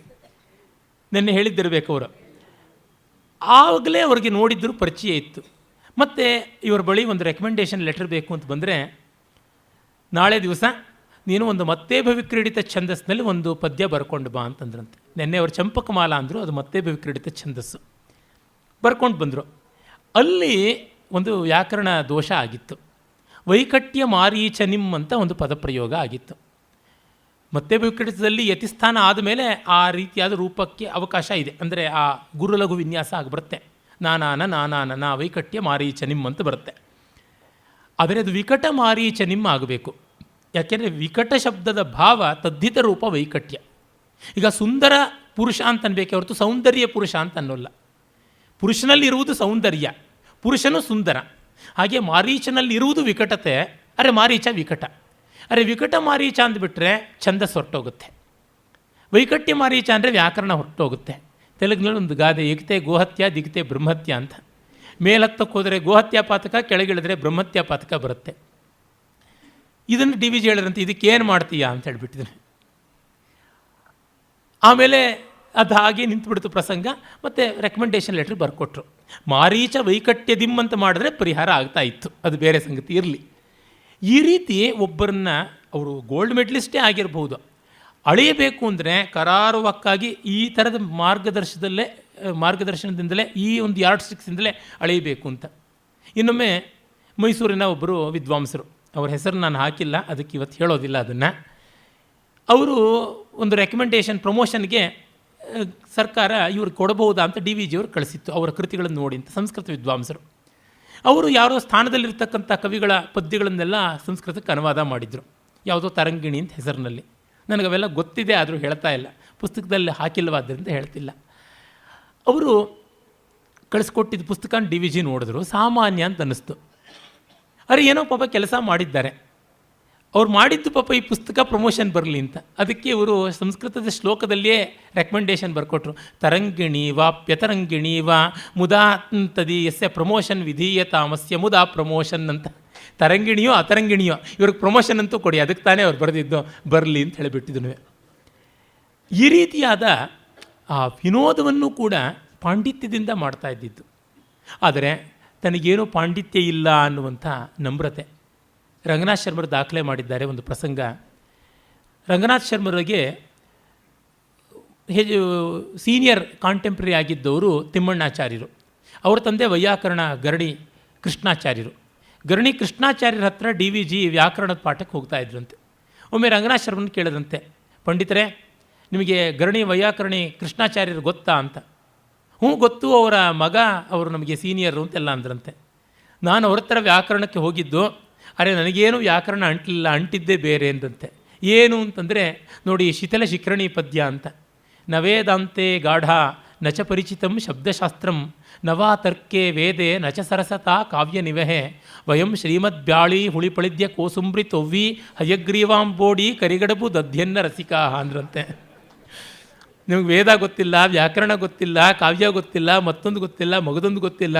ಅರೆ ನಮಗೆ ಹಯಗ್ರೀವ ಆಂಬೊಡಿ ಶ್ರೀಮದ್ಬೇಳೆ ಹುಳಿ ಪಳಿದ್ಯ ಕೋಸಂಬರಿ ತೊವ್ವಿ ಹಯಗ್ರೀವ ಆಂಬೊಡಿ, ಈ ಭಾಷೆ ನೋಡಿ, ಈ ತಿಂಡಿಗಳು ನೋಡಿ, ಅದೆಲ್ಲ ಉತ್ತರಾದಿ ಮಠದ ಮಾಧ್ವರ ಮನೆಯ ಅಡುಗೆಗಳು. ವೈಯಾಕರಣ ಗರಣಿ ಕೃಷ್ಣಾಚಾರ್ಯರು ಮಾಧ್ವ ಮಹನೀಯರು, ಅದು ತನಗೆ ಅಂಟಿದ್ದು ಅಂತ ಹೇಳಿಬಿಟ್ಟಿದ್ದೇವೆ. ಮತ್ತು ಇಲ್ಲಿ ಒಂದು ಸ್ವಾರಸ್ಯ ಏನೆಂದರೆ, ಈ ಪದ್ಯದ ಮೂಲ ಟೀಕಾಚಾರ್ಯರು ಅಂತ ಪ್ರಸಿದ್ಧರಾದ ವಿದ್ವಾಂಸರಲ್ಲಿ ವಿದ್ವಾಂಸರಾದ ಜೈತೀರ್ಥರ ಶ್ರೀಮನ್ಯಾಯ ಸುಧಾ ಯಾವುದಿದೆ, ಆ ಸುಧಾ ಗ್ರಂಥದಲ್ಲಿ ಆರಂಭದಲ್ಲಿ ಬರುವಂಥದ್ದು. ಮೊದಲಿನ 2 ಸಾಲುಗಳು ಅಲ್ಲಿದೆ ಬರ್ತಕ್ಕಂಥದ್ದು. ಅದಕ್ಕೆ ಈ ಒಂದು ಚಮತ್ಕಾರಗಳು ಸೇರಿಕೊಂಡಿರುವಂಥದ್ದು. ಈತನ ತಮ್ಮನ್ನೇ ತಾವು ನಗನಗಿಕೊಂಡು ವಿಡಂಬನೆ ಮಾಡಿಕೊಳ್ಳಬಲ್ಲವರಾಗಿದ್ದರು. ಕಗ್ಗದಲ್ಲಿ ಅವರು ಮಂಕುತಿಮ್ಮನ ಕಗ್ಗ ಅಂತ ಹೆಸರು ಕೊಟ್ಟಿರುವಾಗಲೇ ಇದೇನು ಮಂಕು ತಿಮ್ಮ ಕಗ್ಗ ಅಂತೆಲ್ಲ ಕುವೆಂಪು ಅಂತವರಿಗೆ ನಗು ಬಂತಂತೆ. ಹಸ್ತಕ್ಕೆ ಬರೆ ನಕ್ಕೆ ಓದುತ್ತಾ ಓದುತ್ತಾ ಮಸ್ತಕಕ್ಕಿಟ್ಟು ಗಂಭೀರವಾದೆ ವಿಸ್ತರದ ದರ್ಶನದ ತುತ್ತದುದಿಯಲ್ಲಿ ನಿನ್ನ ಪುಸ್ತಕಕ್ಕೆ ಕೈ ಮುಗಿದೆ ಮಂಕುತಿಮ್ಮ ಅಂತ. ಕೈಗೆ ಬಂದ ತಕ್ಷಣ ನಕ್ಬಿಟ್ರಂತೆ, ಇದೇನು ಮಂಕುತಿಮ್ಮನ ಕಗ್ಗ ಅಂತ. ಯಾರು ಕೃಷ್ಣಾಸ್ತ್ರಿಗಳು ಬರೀತಾರೆ, ಇದು ಕಗ್ಗವೂ ಅಲ್ಲ ಹಗ್ಗವೂ ಅಲ್ಲ ಸಗ್ಗ ಸ್ವರ್ಗ ಅಂತ ಹೇಳಿಬಿಟ್ಟಿದ್ನು. ಈ ಥರ ನಗು ಬರುವಂಥ ರೀತಿಯಲ್ಲಿ ತಮ್ಮನ್ನು ತಾವೇ ನಿರೂಪಣೆ ಮಾಡ್ಕೊಳ್ತಾ ಇದ್ದರು. ವ್ಯಾಸಂಗ ಗೋಷ್ಠಿ ಈ ಬಿಲ್ಡಿಂಗ್ ಇರೋಕ್ಕೆ ಮುನ್ನ ಒಂದು ಹಾಲ್ ಇತ್ತು ಇಲ್ಲಿ, ಅಲ್ಲಿ ನಡೀತಾ ಇದ್ದಿದ್ದು. ಅವರಿಗೆ ವಿಶಾಲವಾದ ಆಸನ ಇತ್ತಂತೆ, ಅದರ ಮೇಲೆ ಅವರು ಕೂತ್ಕೊಳ್ತಾ ಇದ್ದರು. ಆ ಕಡೆ ಈ ಕಡೆ ಎಲ್ಲರೂ ಆತ್ಮೀಯರಾದಂಥ ಶಿಷ್ಯರು ಕೂತ್ಕೊಂಡು ದಕ್ಷಿಣಾಮೂರ್ತಿ ತರಹ ಅವರ ವ್ಯಾಸಂಗ ಗೋಷ್ಠಿ ನಡೀತಾ ಇದ್ದಿದ್ದು. ನಂದೆಲ್ಲ ಶ್ರವಣ ಪಾಂಡಿತ್ಯ, ಶ್ರುತಿ ಪ್ರಮಾಣ, ನನಗೆ ಯಾವುದು ದರ್ಶನ ಪ್ರಮಾಣ ಇಲ್ಲ, ಕೇಳಿದ್ದೆ ಅಷ್ಟೇ. ನಾನು ಅವರ ಡಾಕ್ಯುಮೆಂಟ್ರಿ ಒಳಗೆ ನೋಡಿದ್ದಷ್ಟೇ DVG ಅವ್ರನ್ನ. ಆಗ ಇದ್ದಕ್ಕಿದ್ದಂತೆ ವಿನೋದವಾಗಿ ನಡೀತಾ ಇದ್ದ ಸಂಭಾಷಣೆಯಲ್ಲಿ ಗಂಭೀರ ಮಾಡಿಕೊಂಡು, ನೀವೆಲ್ಲ ಸುಳ್ಳುಗಾರರು, ನೀವೆಲ್ಲ ಅಸತ್ಯವಂತರು, ನಿಮಗೆ ನೇರವಾಗಿ ಸತ್ಯ ಹೇಳೋದಕ್ಕೆ ಎಂದೂ ಗೊತ್ತಾಗೋದಿಲ್ಲ, ನಿಮ್ಮನ್ನು ನಂಬಬಾರ್ದು ಅಂತ ಬೈದುಬಿಟ್ರಂತೆ ಎಲ್ಲರೂ. ಯಾಕೆ ಅಂದರೆ ನೋಡಿ, ನೀವು ನನ್ನ ನೋಡ್ತಾನೇ ಇದ್ದೀರಾ, ಎಂದಾದರೂ ನನ್ನ ಸ್ವರೂಪನ ಹೀಗೆ ಹೇಳಿದ್ದೀರಾ ಅಂತ ಒಂದು ಪೋಸ್ಟ್ ಕಾರ್ಡ್ ಮುಂದೆ ಹೇಳಿದ್ರಂತೆ. ಅದು DV ಗುಂಡಪ್ಪ ಅಂತ ಅಡ್ರೆಸ್ ಬರೆಯೋಕ್ಕೆ ಬದಲಾಗಿ DV ಗುಡ್ಡಪ್ಪ ಅಂತ ಬರೆದುಬಿಟ್ರಂತೆ. ಹಾಗೆ ತಮ್ಮನ್ನು ವಿನೋದಕ್ಕೆ ವಸ್ತುವಾಗಿ ಒಡ್ಡಿಕೊಂಡು ನಗೆಯನ್ನು ಉಕ್ಕಿಸಬಲ್ಲವರಾಗಿದ್ದರು DVG. ಅದರಿಂದಲೇ ಮಂಕುತಿಮ್ಮನ ಹೆಸರು ಬಿಂಕಕ್ಕೆ ಸಾಲದೇನೋ, ವೆಂಕನಿಗೋ ಕಂಕನಿಗೋ ಶಂಕರಾರ್ಯನಿಗೋ ಅಂಕಿತವ ಮಾಳ್ಕೆ ಜನರೋದಿದರೆ ಸಾಕು ಶಂಕೆ ನಿನಗೇನಿಹುದೋ ಮಂಕುತಿಮ್ಮ ಅಂತ. ಹಾಗಂತ ಹೇಳ್ತಾರೆ, ಅಲ್ಲಿ ಪರಮಾರ್ಥವೂ ಇದೆ. ಮಂಕು ಅನ್ನುವ ಶಬ್ದವನ್ನು ಸಾಮಾನ್ಯವಾಗಿ ಶಿವನಿಗೆ ಬಳಸ್ತಕ್ಕಂಥದ್ದು. ಮರುಳ ಮಂಕ ಅಂತ ಶಿವನಿಗೆ ಹೇಳ್ತೀವಿ. ತಿಮ್ಮ ಅಂದರೆ ತಿರುಮಲೆಯ ಒಡೆಯ ತಿಮ್ಮ, ವಿಷ್ಣು. ಹೀಗಾಗಿ ಅಲ್ಲಿ ಹರಿಹರನೇ ಇರ್ತಕ್ಕಂಥದ್ದು. ಸಾಮಾನ್ಯದಲ್ಲೂ ಪರಮಾರ್ಥ. ನಂಗೆ ತಕ್ಷಣ ಕೃಷ್ಣಾಸ್ತ್ರಿಗಳನ್ನು ನೋಡಿದ್ರೆ ಜ್ಞಾಪಕ ಬರೋದು ಮುಕುಂದೂರು ಸ್ವಾಮಿಗಳ ಮಾತುಗಳೇ ಜ್ಞಾಪಕ ಬರ್ತಕ್ಕಂಥದ್ದು. ಮುಕುಂದೂರು ಸ್ವಾಮಿಗಳು ಏನೂ ಶಾಸ್ತ್ರಗ್ರಂಥಗಳನ್ನು ಓದ್ದವರಲ್ಲ, ಅವರು ಭಾಷಾ ಶುದ್ಧಿಯನ್ನು ಪಾಲಿಸಿದವರಲ್ಲ. ಅರೆ ಮಾತಾಡಿದ್ದೆಲ್ಲ ವೇದಾಂತವಾಗ್ತಾ ಇತ್ತು. ಅಂದರೆ ಜ್ಞಾನಿಗಳಾದವರು ಸರಿ ಇರಬೇಕು ಅಂತ ಮಾಡಿದ್ದಲ್ಲ, ಅವರು ಮಾಡಿದ್ದೆಲ್ಲ ಸರಿಯಾಗ್ತಾ ಇರುತ್ತೆ ಅನ್ನುವಂಥದ್ದು. ಅದನ್ನು ಋಷೀಣಾಂ ಪುನರಾದ್ಯಾನಾಂ ವಾಚಮರ್ಥೋನುಧಾವತಿ ಅನ್ನುವ ಭೌಭೂತಿಯ ಮಾತಿಗೆ ಒಪ್ಪ ಇಡಬಹುದಾದದ್ದು. ಹೀಗೆ ಅವರ ಪಾಂಡಿತ್ಯದ ಬಗ್ಗೆ. ಮತ್ತು ಅವರ ಒಂದು ಮನೋಧರ್ಮ ಎಷ್ಟು ಹೃದಯಂಗಮವಾದದ್ದು ಜ್ಞಾಪಕ ಶಾಲೆಯಲ್ಲೇ ಅವರು ಬರ್ಕೊಂಡಿದ್ದಾರೆ. ಇಲ್ಲಿ ಆ ಸಂದರ್ಭವನ್ನು ಹಾಕಿದ್ದೀನಿ. ಅವರು ಬೆಂಗಳೂರಿನಲ್ಲಿ ಪತ್ರಿಕೋದ್ಯಮದ ಪರದಾಟದಲ್ಲಿ ಇದ್ದಾಗ ವೆಸ್ಲಿ ಪ್ರೆಸ್ ಅಂತ, ಐರಿಷ್ ಪ್ರೆಸ್ ಅಂತ ಒಂದಿತ್ತು. ವೆಸ್ಲಿ ಪ್ರೆಸ್ ಮೈಸೂರಿನಲ್ಲಿ ಹೇಗೆ ಪ್ರಸಿದ್ಧವೋ ಇಲ್ಲಿ ಕೃಷ್ಣಯ್ಯರವರ ಐರಿಷ್ ಪ್ರೆಸ್ಸು ಸಿದ್ದಿಕಟ್ಟೆ ಆ ಕಡೆ ಇದ್ದಿದ್ದು ಅದಷ್ಟು ಪ್ರಸಿದ್ಧವಾಗಿತ್ತು. ಅಲ್ಲಿ ಅವರು ಸೈಕಲ್ನಲ್ಲಿ ಬಂದು ತಮ್ಮ ಕರ್ನಾಟಕ ಮೊದಲಾದ ಪತ್ರಿಕೆಗಳು ನಡೀತಾ ಇದ್ದಿದ್ದು, ಬೇರೆ ಪುಸ್ತಕಗಳದು ಅಚ್ಚಿನ ಉಸ್ತುವಾರಿ ನೋಡ್ಕೊಂಡು ಹೋಗ್ತಾಯಿದ್ರು. ಅದು 1912-13 ಆಸುಪಾಸಿನ ಕಾಲ. ಸೈಕಲ್ ತುಂಬ ಅಪರೂಪದ ವಸ್ತು ಆಗಿತ್ತು. ಆಗ ನಮ್ಮ ರಾಜ್ಯದಲ್ಲೇ ಕೆಲವೇ ಸೈಕಲ್ಗಳಿದ್ದಿದ್ದು. ಮೊದಲ ಸೈಕಲ್ ಬಂದಿದ್ದು ಹೋಮಿ ಬಾಬಾ ಅವರ ತಂದೆ ಬಾಬಾ ಅವರು ವಿದ್ಯಾ ಇಲಾಖೆಯಲ್ಲಿ ದೊಡ್ಡ ಸ್ಥಾನದಲ್ಲಿದ್ದರು. ಅವರಂತೆ ನಮ್ಮ ಕರ್ನಾಟಕದಲ್ಲಿ ಮೊದಲು ಸೈಕಲ್ ಇಟ್ಟಿದ್ದು ಡಿ ವಿ ಜಿನೇ ಬರೆದಿದ್ದಾರೆ. ಆ ಡಿ ವಿ ಜಿಯವರ ಸೈಕಲ್ಗೆ ಆ ಕಾಲಕ್ಕೇ 300 ರೂಪಾಯಿ ಕಡಿಮೆ ಇಲ್ಲದೆ ಇದ್ದಿದ್ದಂತೆ. ಡಿ ವಿ ಜಿಯವರು ಬಡತನದಲ್ಲಿದ್ದರೂ ಒಳ್ಳೆ ಪಾಲಿಷ್ ಮಾಡಿದ ಶೂ, ಒಳ್ಳೆ ಸೊಗಸಾದಂಥ ಶುಭ್ರವಾದ ಬಟ್ಟೆ, ಈ ಥರದ್ದೆಲ್ಲ ತುಂಬ ನಚ್ಚು ಚೆನ್ನಾಗಿ ಪಾಲಿಸ್ತಾ ಇದ್ರಂತೆ. ಅವರ ತಮ್ಮ ರಾಮರಾಯರಿಗೆ ಶೂ ಪಾಲಿಷ್ ಮಾಡೋ ಕೆಲಸ ಕೊಟ್ಟಿದ್ರಂತೆ. ಬಹಳ ಒಪ್ಪವಾಗಿ ಮಾಡಬೇಕಾಗಿತ್ತಂತೆ, ಪರಿಷ್ಕಾರವಾಗಿಲ್ಲ. ಆ ಸೈಕಲನ್ನು ಯಾರೋ ಕದ್ದು ಬಿಟ್ಟಿದ್ರು. ಪೊಲೀಸ್ ಕಂಪ್ಲೇಂಟ್ ಕೊಟ್ಟರು. ಆಮೇಲೆ ಸೈಕಲ್ ಕದ್ದವನು ಆ ಹತ್ತಿರದ್ದೇ ಒಬ್ಬ ಗೊತ್ತಿರತಕ್ಕಂಥ ಹುಡುಗ ಅಂತ ಗೊತ್ತಾಯಿತು. ಒಂದು 18-20 ವರ್ಷದವನು. ಡಿ ವಿ ಜಿಯವ್ರಿಗೂ ಆವಾಗೇನು ಜಾಸ್ತಿ ವಯಸ್ಸಿಲ್ಲ, 20-25 ವರ್ಷದ ಒಳಗೇನೆ. ಆಮೇಲೆ ಇವರಿಗೆ ಅಯ್ಯೋ ಪಾಪ, ಪೊಲೀಸರು ಹಿಡಿದುಬಿಟ್ಟು ಅವನ ಮೇಲೆ ಕೇಸ್ ಆಗಿಬಿಟ್ಟು ಜೈಲಿಗೆ ಹೋಗ್ಬಿಡ್ತಾನೆ, ಅವನ ಚಾರಿತ್ರ್ಯವೇ ವಧೆ ಆಗಿಬಿಡುತ್ತೆ ಅಂತ ಅವನ ಪರವಾಗಿ ಅವರು ಬಹಳ ದೊಡ್ಡ ಆ ಕಾಲದ ಕ್ರಿಮಿನಲ್ ಲಾಯರ್ ಅಂತ ಹೆಸರಾಗಿರ್ತಕ್ಕಂಥ ಇವರು, ಇಲ್ಲಿ ಬರೆದಿದ್ದೀನಿ ಆ ಲಾಯರ್ಗಳ ಹೆಸರು ಮರ್ತೋಗ್ಬಿಟ್ಟಿದೆ, ರಂಗಮಹಲ್ ಅಂತ, ಬೇಲೂರು ಶ್ರೀನಿವಾಸ ಅಯ್ಯಂಗಾರನ್ನ ಅವ್ರ ಪರವಾಗಿಟ್ಟು ತಮ್ಮ ಪರವಾಗಿ ವಾದಿಸೋದಕ್ಕೆ ಮೋಕ್ಷಗುಂಡಂ ಕೃಷ್ಣಮೂರ್ತಿಗಳನ್ನಿಟ್ಟು ತಾವು ಇಲ್ಲ ಆ ಹುಡುಗ ಗೊತ್ತು ಏನೋ ಹೊರಪಾಟಾಗಿದೆ, ಮತ್ತೊಂದು ಮಗದೊಂದು ಅಂಥೇಳಿ ಇಡೀ ಕೋರ್ಟಿಗೆ ಪೊಲೀಸರಿಗೆ ಎಲ್ರಿಗೂ ಗೊತ್ತಾಗ್ತಾ ಇದೆ ನಾಟಕ ಅಂತ. ನಾನೇ ಹೇಳಿದ್ದೆ ಅವನು ತೊಗೊಂಡು ಹೋಗೋದಕ್ಕೆ ಮರೆತು ಬಿಟ್ಟೆ, ಈ ರೀತಿಯಾಗಿ ಏನೋ ಸುತ್ತು ಬಳಸು ಹೇಳಿ ಆತನ ಖುಲಾಸೆ ಮಾಡಿಸಿ ಕಳಿಸ್ಕೊಟ್ರು. ಆಮೇಲೆ ಒಂದು 7-8 ವರ್ಷ ಆದಮೇಲೆ ಅವರು ಕಂಟೋನ್ಮೆಂಟ್ನ ರಸ್ತೆಗಳಲ್ಲಿ ಓಡಾಡ್ತಾ ಇದ್ದಾಗ ಬ್ರಿಗೇಡ್ ರೋಡ್ ಹತ್ರ ಬಂದಾಗ ಆ ಹುಡುಗ ಕಾಣಿಸ್ಕೊಂಡು ಇವ್ರನ್ನ ರಸ್ತೆಯಲ್ಲೇ ಕಂಡು ಕಾಲಿಗೆ ಬಿದ್ದು ಕರ್ಕೊಂಡು ಹೋದಂತೆ. ಕರ್ಕೊಂಡೋದ್ರೆ ಅಲ್ಲೊಂದು ಗಲ್ಲಿನಲ್ಲಿ ಒಂದು ಒಳ್ಳೆ ಪ್ರೆಸ್ ಇಟ್ಕೊಂಡಿದ್ದಂತೆ. ಅವ್ರ ತಂದೆ ತಾಯಿ ಎಲ್ಲ ಇದ್ದರಂತೆ. ಡಿ ವಿ ಜಿಯವರೇ ಬರೀತಾರೆ, ಹೂಗಳಲ್ಲಿ ಹಣ್ಣುಗಳಲ್ಲಿ ಪೂಜೆ ಮಾಡಿಬಿಟ್ರು ನನಗೆ ಅಂತ ಹೇಳಿಬಿಟ್ಟಿದ್ವಿ. ಶಿಕ್ಷೆ ಅಂದರೆ ಇದು ಶಿಕ್ಷೆ. ಶಿಕ್ಷೆ ಅನ್ನೋದಕ್ಕೆ ಸಂಸ್ಕೃತದಲ್ಲಿ ಪಾಠ ಅಂತ ಅರ್ಥ ಇದೆ. ಕನ್ನಡದಲ್ಲಿ ಪನಿಷ್ಮೆಂಟು, ಸಂಸ್ಕೃತದಲ್ಲಿ ಪಾಠ. ಡಿ ವಿ ಜಿಯವರು ಸಂಸ್ಕೃತದ ಪನಿಷ್ಮೆಂಟ್ ಕೊಟ್ಟಿದ್ದು, ಶಿಕ್ಷೆ ಕೊಟ್ಟಿದ್ದು, ಶಿಕ್ಷಣ ಕೊಟ್ಟಿದ್ದು. ಈ ರೀತಿಯಾದ ಮನೋಧರ್ಮದ ವೈಶಾಲ್ಯ ಇದ್ದಿದ್ದರಿಂದಲೇ ಅವರು ರಾವಣನಿಗೂ ಕೂಡ ಕನಿಕರ ತೋರಿಸಬಲ್ಲವರಾದರು. ರಾವಣನ ಹಳಿವವನೇ ಜೀವವನ್ನೇ ಬಿಸುಡಿಸುವ ಲಾವಣ್ಯವೆಂತಹುದೋ ಬೇವಸವ ಪಟ್ಟು ತಿಳಿಯುವಡೆ ತಿಳಿದು ಹಳಿ ಗಾವಿಲನ ಗಳಹೇನು ಮಂಕುತಿಮ್ಮ ಅಂತಾರೆ. ರಾವಣನ ಬೈಯೋಕ್ಕೆ ಮುಂಚೆ ಯುಷ್ಮತ್ಕೃತೆ ಖಂಜನ ಮಂಜುಲಾಕ್ಷಿ ಶಿರೋಮದೀಯಂ ಯದಿಯಾತಿ ಯಾತು ನೀತಾನಿ ನಾಶಂ ಜನಕಾತ್ಮಜಾಯೈ ದಶಾನನೇನಾಪಿ ದಶಾನನಾನಿ. ನಿನಗೋಸ್ಕರ ನನ್ನ ಒಂದು ತಲೆ ಹೋಗೋದಿದ್ರೆ ಹೋಗ್ಬಿಡ್ಲೆ ಹೆಣ್ಣೆ, ರಾವಣನಂತವನೇ 10 ತಲೆ ಕಳ್ಕೊಂಡ ಒಬ್ಬ ಸೀತೆಗೋಸ್ಕರ ನಾನು ಒಂದು ತಲೆ ಏನು ಮಹಾ ಹೋದರೆ ಅಂತ ಅವನು ಉನ್ಮತ್ತ ಪ್ರೇಮಿ ಹೇಳಿದ್ನಂತೆ.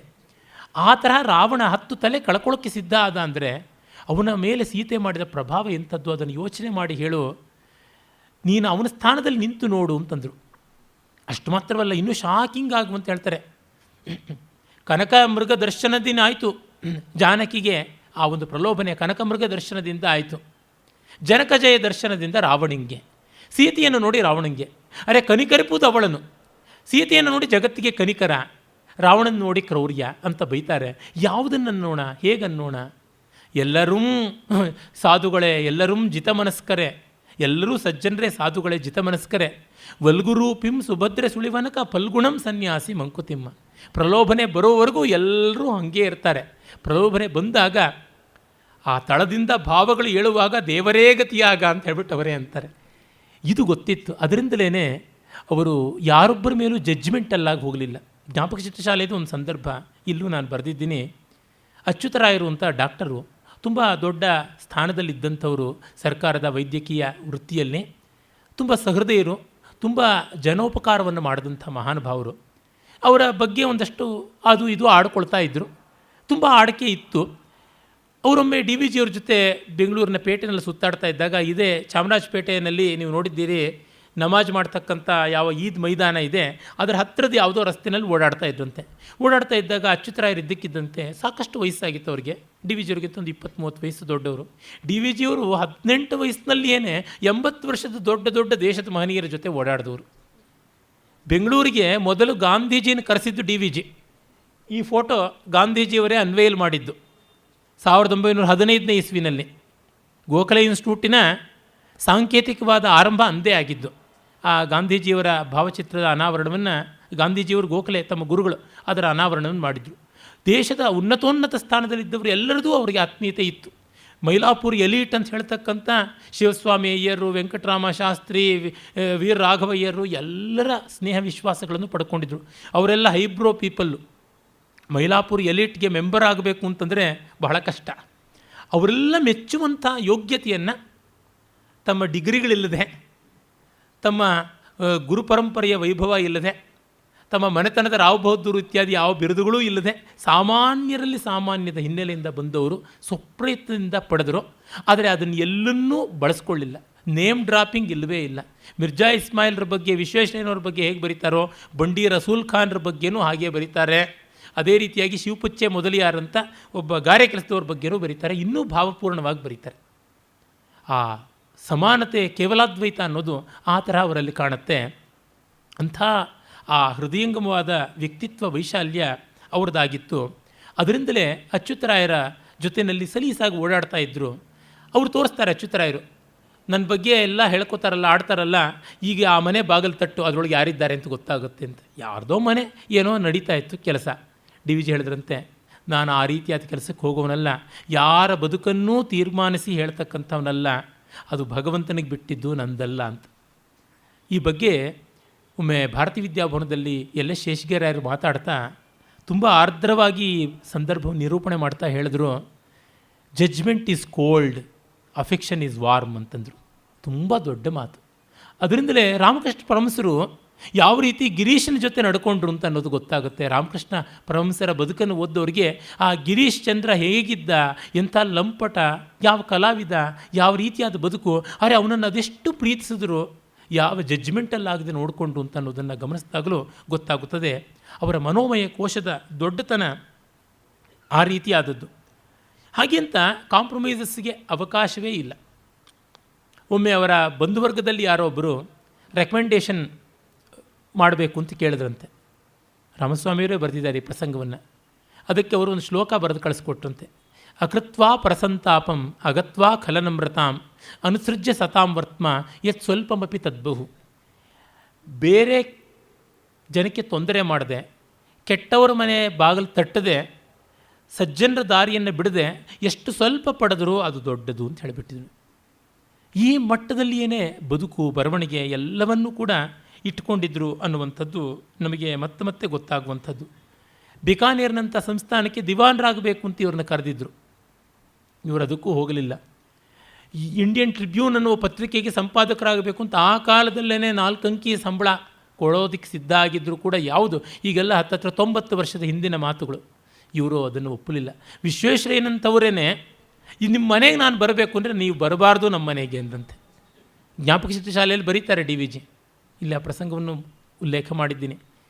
ನೀವು ಮಾಫ್ ಮಾಡಬೇಕು, ಬರಬಾರ್ದು, ನಾನೇ ನಿಮ್ಮ ಮನೆಗೆ ಬರ್ತೀನಿ ಅಂತ. ಅಲ್ಲಯ್ಯ, ಯಾರು ಮನೆಗೆ ಬರ್ತೀನಿ ಅಂದರೆ ಬೇಡ ಅನ್ನೋದುಂಟೆ. ನೀನೇನು ಹೀಗೆ ಹೇಳ್ತಿದ್ಯಾ ಅಂದರೆ, ನೋಡಿ, ನೀವು ಮನೆಗೆ ಬಂದರೆ ನಿಮಗೆ ಕೂಡಿಸೋದಕ್ಕೆ ಒಂದು ಒಳ್ಳೆ ಚೇರ್ ಇಲ್ಲ, ಮುರುಕಲ್ ಕುರ್ಜಿ ಅಥವಾ ಹರಕಲ್ ಚಾಪೆ, ಹಿತ್ತಾಳೆ ಲೋಟದಲ್ಲಿ ಯಾವುದೋ ಒಂದು ಕಾಫಿ ಕೊಟ್ಟೆವು, ನಿಮಗೆ ಬೇಜಾರಾಗುತ್ತೆ.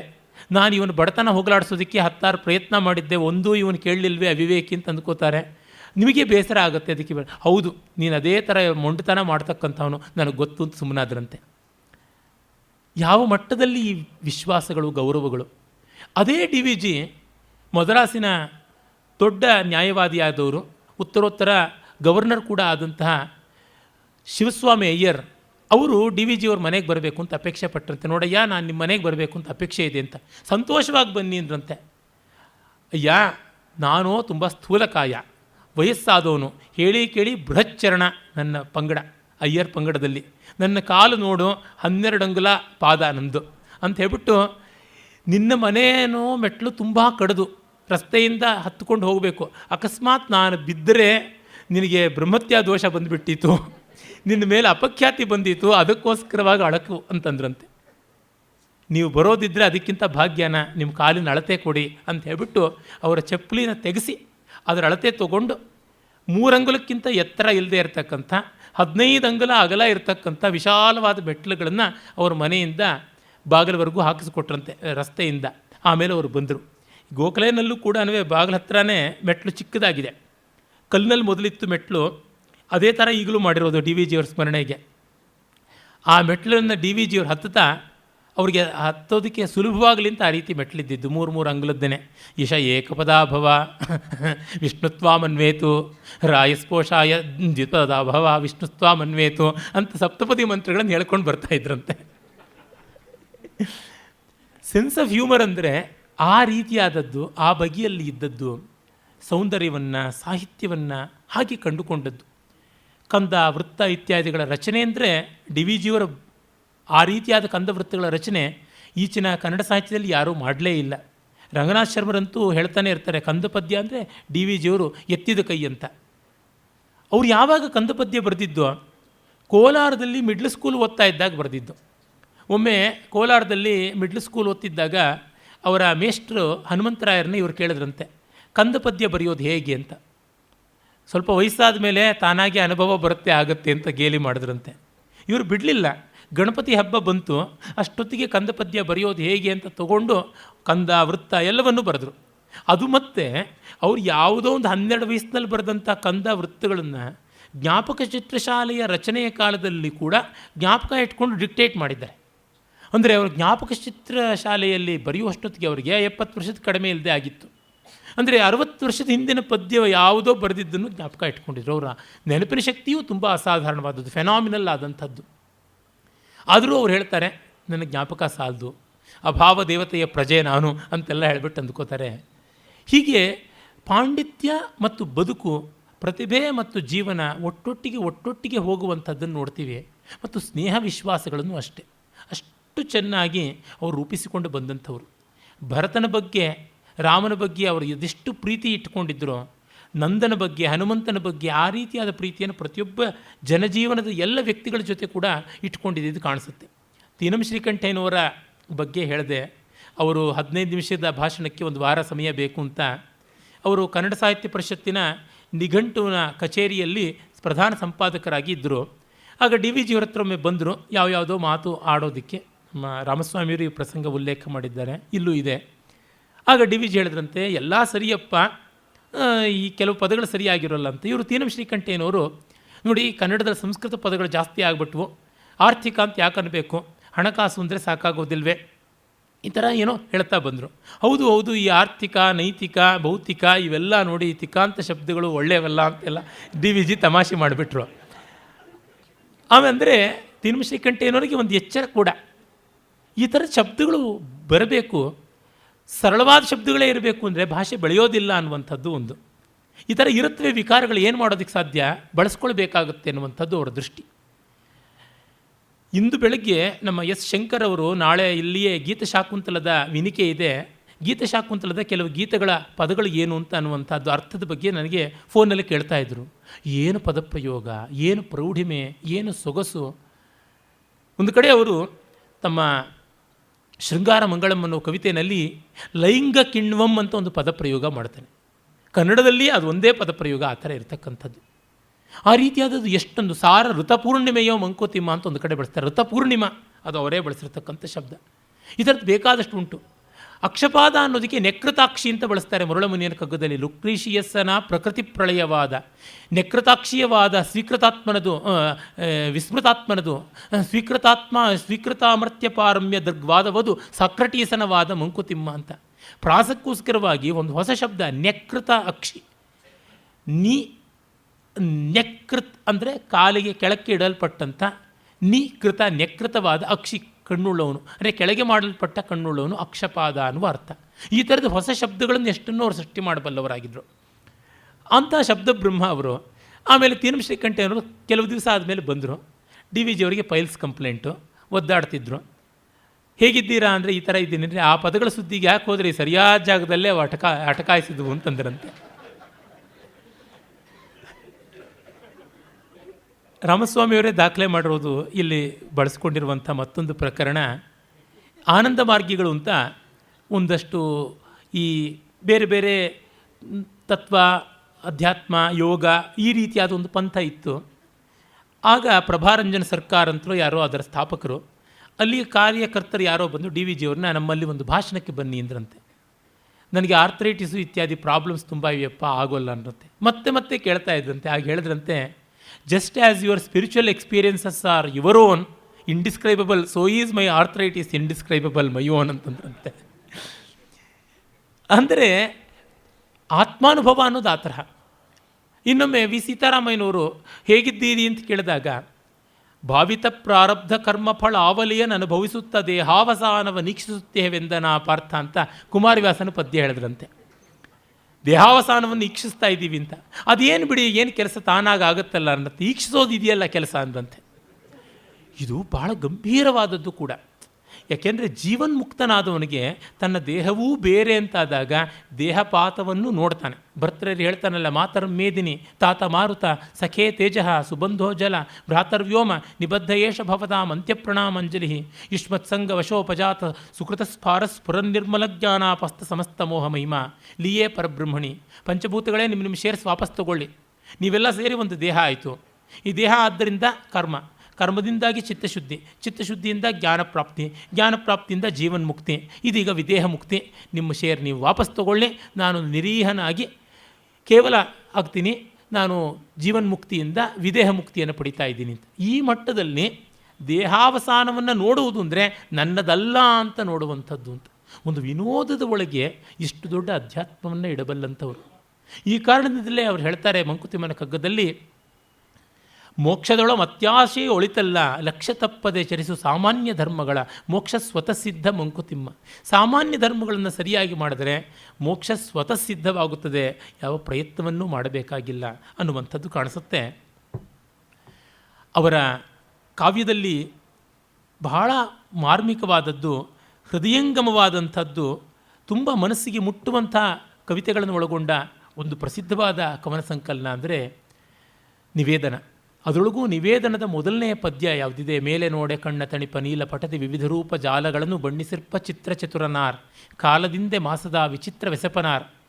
ಅದರ ಬಗ್ಗೆ ಇವರು ವಿ ಸಿ ಹೇಳ್ತಾರೆ, ನನಗೆ ಕಾವ್ಯ ಸ್ವರೂಪ ಏನು ಅಂತ ಪ್ರಶ್ನೆ ಬಂದಾಗಲೆಲ್ಲ ನೆನಪಾಗುವಂಥದ್ದು ಇಲ್ಲಿಯ ಒಂದು ಪದ್ಯ. ಮನಕೆ ತೋರ್ಪ ಸೊಬಗನೆಲ್ಲ ತನಗೆ ತುಷ್ಟಿಯಪ್ಪ ತೆರದಿ ಜನಕ್ಕೆ ನುಡಿಯಲರಿತ ಸುಕವಿ ತಿಲಕನಾಥನು ಅನುವಿನಿಂದ ಬರೆವ ಕಲೆಯ ಕಲಿತನಾಥನು ಅಂತ. ಇಡೀ ಕಲಾ ಮೀಮಾಂಸೆಯಲ್ಲಿದೆ. ಮನಕ್ಕೆ ತೋರ್ಪ ಸೊಬಗನೆಲ್ಲ, ನನ್ನ ಮನಸ್ಸಿಗೆ ಸ್ಫುರಿಸಿದ ಸೌಂದರ್ಯವನ್ನೆಲ್ಲ, ತನಗೆ ತೋರ್ಪ ಸೊಬಗನೆಲ್ಲ ಮನಕ್ಕೆ ತುಷ್ಟಿಯಪ್ಪ ತೆರೆದಿ, ನನಗೆ ಮೊದಲು ಸಂತೋಷ ಆಗಬೇಕು. ಕಲೆ ಯಾರಿಗೆ ಕೊಡಲಿ ಬಿಡಲಿ ಸಂತೋಷ ಮೊದಲು ಕಲಾವಿದನಿಗೆ ಕೊಡಬೇಕು. ತಾನೇ ಸಂತೋಷ ಪಡೆದೇ ಇದ್ದೀನಿ ಯಾರಿಗೆ ಕೊಟ್ಟಾನು ಸಂತೋಷ. ಮೊದಲು ತನಗೆ ತೋರ್ಪ ಸೊಗಸು, ತನಗೇ ಒರಿಜಿನಲ್ಲಾಗಿ ತೋರಿರಬೇಕು ಸೊಗಸು. ಫ್ಲ್ಯಾಶ್ ಇಲ್ಲದೆ ಇದ್ದರೆ ಆಗೋಲ್ಲ. ತಸ್ಯ ಬೀಜಂ ಪ್ರತಿಭಾನಂ ಅಂತ ಹೇಳ್ಬಿಟ್ಟು ಅಂತೀವಲ್ಲ, ಆ ರೀತಿಯಾಗಿ. ಮತ್ತು ಜನಕ್ಕೆ ನುಡಿಯಲರಿತ, ಜನಕ್ಕೆ ತಿಳಿಸಬೇಕು. ನನಗೆ ಚೆನ್ನಾಗಿದೆ ಅಂತ ಸುಮ್ಮನೆ ಎಲ್ರಿಗೂ ಹಿಂಸೆ ಮಾಡೋದಲ್ಲ. ಜನಕ್ಕೆ ನುಡಿಯಲರಿತ ಸುಕವಿ ತಿಲಕ, ಅನುವು ಅಚ್ಚುಕಟ್ಟಾಗಿ ಬರೆಯೋದಿರಬೇಕು, ಅದು ಗೊತ್ತಿರಬೇಕು ಅಂತ. ತನ್ನದಾದ ದರ್ಶನ, ತನ್ನದಾದ ಆನಂದ, ಜನಕ್ಕೆ ಹೇಳುವ ಕಳಕಳಿ, ಹೇಳುವ ಅಚ್ಚುಕಟ್ಟಾದ ಪದ್ಧತಿ, ಇದು ನಾಲ್ಕು ಗೊತ್ತಿರಬೇಕು ಅಂತಾರೆ. ತನಗಾದ ಸಂತೋಷ ಅಂತನ್ನುವಲ್ಲಿ ರಸ ಉಂಟು. ಜನಕ್ಕೆ ತಿಳಿಸಬೇಕಾದ ಕ್ರಮವೊಂದು ಇದೆ ಎನ್ನುವಲ್ಲಿ ಧ್ವನಿ ಬಂತು. ಮತ್ತು ಅನುವಿನಿಂದ ನುಡಿಯೋದು ಅನ್ನೋದುವಾಗ ವಕ್ರೋಕ್ತಿ ಬಂತು. ಮತ್ತು ಮನಕ್ಕೆ ತನಗೆ ತೋರ್ಪ ಸೊಬಗು ಅನ್ನುವಲ್ಲಿ ರಸ ಬಂತು. ಮತ್ತು ಮನಕ್ಕೆ ತುಷ್ಟಿಯಪ್ಪ ತೆರದಿ ಅಂತನ್ನುವಲ್ಲಿ ಧ್ವನಿ ಬಂತು. ಆ ಜನಕ್ಕೆ ತಿಳಿಸ್ತಕ್ಕಂಥದ್ದು ಅನ್ನೋದ್ರೊಳಗೆ ವಕ್ರೋಕ್ತಿ ಬಂತು. ಅನುವು ಅನ್ನೋದ್ರೊಳಗೆ ಔಚಿತ್ಯ ಬಂತು. ಹೀಗೆ ವಕ್ರೋಕ್ತಿ, ಔಚಿತ್ಯ, ಧ್ವನಿ, ರಸ, ಈ ನಾಲ್ಕು ಬಿಟ್ಟರೆ ಇನ್ಯಾವುದೂ ಇಲ್ಲ ಕಲಾಮೀಮಾಂಸೆಯಲ್ಲಿ. ಅಷ್ಟನ್ನು ಅವ್ರು ತರ್ತಾರೆ. ಡಿ ವಿ ಜಿಯವರ ಬಗ್ಗೆ ಕುವೆಂಪು ಬರಿತಾ ಹೇಳ್ತಾರೆ, ಇಲ್ಲಿಯೇ ನಿವೇದನದಲ್ಲಿರ್ತಕ್ಕಂಥ ಬೇಲೂರಿನ ಶಿಲಾಬಾಲಿಕೆಯರು ಅನ್ನೋ ಒಂದು ಕವನವನ್ನು ಬೊಮ್ಮನಹಳ್ಳಿ ಕಿಂದರಜೋಗಿ ಅರ್ಥ ಮಾಡಿಕೊಂಡಂತೆ ಅರ್ಥ ಮಾಡ್ಕೊಳ್ಳೋಕ್ಕಾಗೋಲ್ಲ. ವಿಶೇಷವಾದ ಭಾವನಾಶಕ್ತಿ, ಪ್ರೌಢವಾದ ಕಲ್ಪನಾಶಕ್ತಿ ಎಲ್ಲ ಇರಬೇಕು ಅಂತ.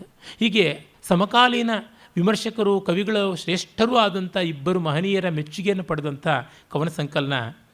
ಅಲ್ಲಿ ಆ ಮೇಲೆ ನೋಡೆ ಕಣ್ಣೆ ತಣಿಪಾದ ಕೊನೆಯ ಭಾಗದಲ್ಲಿ ಒಂದೆರಡು ಪದ್ಯಗಳು ಬರ್ತವೆ. ಎನ್ನ ಮನೆಯೊಳೆಸೆದ ಬಳಕೆ ಎನ್ನ ಬದುಕಿನೊಂದು ಸಿರಿಯೇ ನಿನ್ನ ನಿನಿಸು ಹರ್ಷಗೊಳಿಸೆ ಬರೆದ ಬರಹವ ಇನ್ನದೆಂತು ನೋಡಿ ನಗುತ್ತಲ್ ಒರೆವ ಸರಸವ ಕಿರಿಯ ಮಕ್ಕಳಳುವದನಿಗೆ ಹಿರಿಯರಿಡುವ ಕಣ್ಣಪನಿಗೆ ಕರಗದೆದೆಯ ಬಿದಿಯ ಬಣಬು ಕವಿತೆಗೊಲಿವನೇ ಮರುಳು ನುಡಿಯ ನಿದನು ನಿನ್ನ ಕಿವಿಯೊಳಿಲುವನೇ ಎಂಬಂತ. ಈ ಬಗ್ಗೆ ತುಂಬ ಗೌರವನೀಯರಾದ ವಿದ್ವಾಂಸರು ಡಾಕ್ಟರ್ ಬಿ ಪಿ ರಾಧಾಕೃಷ್ಣ ಅವರು ಹೇಳ್ತಾರೆ, ಇಡೀ ಕನ್ನಡ ಸಾಹಿತ್ಯದಲ್ಲಿ ಇಷ್ಟು ಆರ್ದ್ರವಾದ ಕವಿತೆ ತುಂಬ ವಿರಳ ಅಂತ. ಇದು ಅವರ ಹೆಂಡತಿಯನ್ನು ಕುರಿತು ಬರೆದದ್ದು. ಡಿ ವಿ ಜಿಯವರ ಹೆಂಡತಿ ಭಾಗೀರಥಮ್ಮನವರು ಬೆಂಕಿಯ ಆಕಸ್ಮಿಕದಿಂದ ತೀರ್ಕೊಂಡು ಬಿಟ್ಟರು.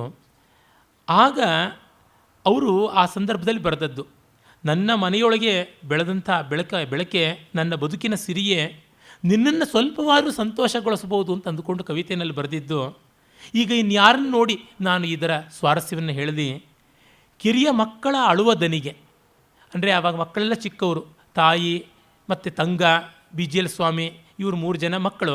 ಅವರ ಅಳುವ ಧ್ವನಿಗೆ ಹಿರಿಯರಿಡುವ ಕಣ್ಣಪ್ಪನಿಗೆ, ತಮ್ಮ ತಂದೆ ತಾಯಿ ಮೊದಲಾದ ಹಿರಿಯರು ಅವರು ಕಣ್ಣೀರಿಡೋದಕ್ಕೆ ಕರಗದ ವಿಧಿ ನನ್ನ ಬಣಗು ಕವಿತೆಗೆ ಒಲಿತಾನ, ನಿನ್ನನ್ನು ಮತ್ತೆ ತಂದು ಕೊಡ್ತಾನ ಅಂತ ಹೇಳ್ಬಿಟ್ಟು.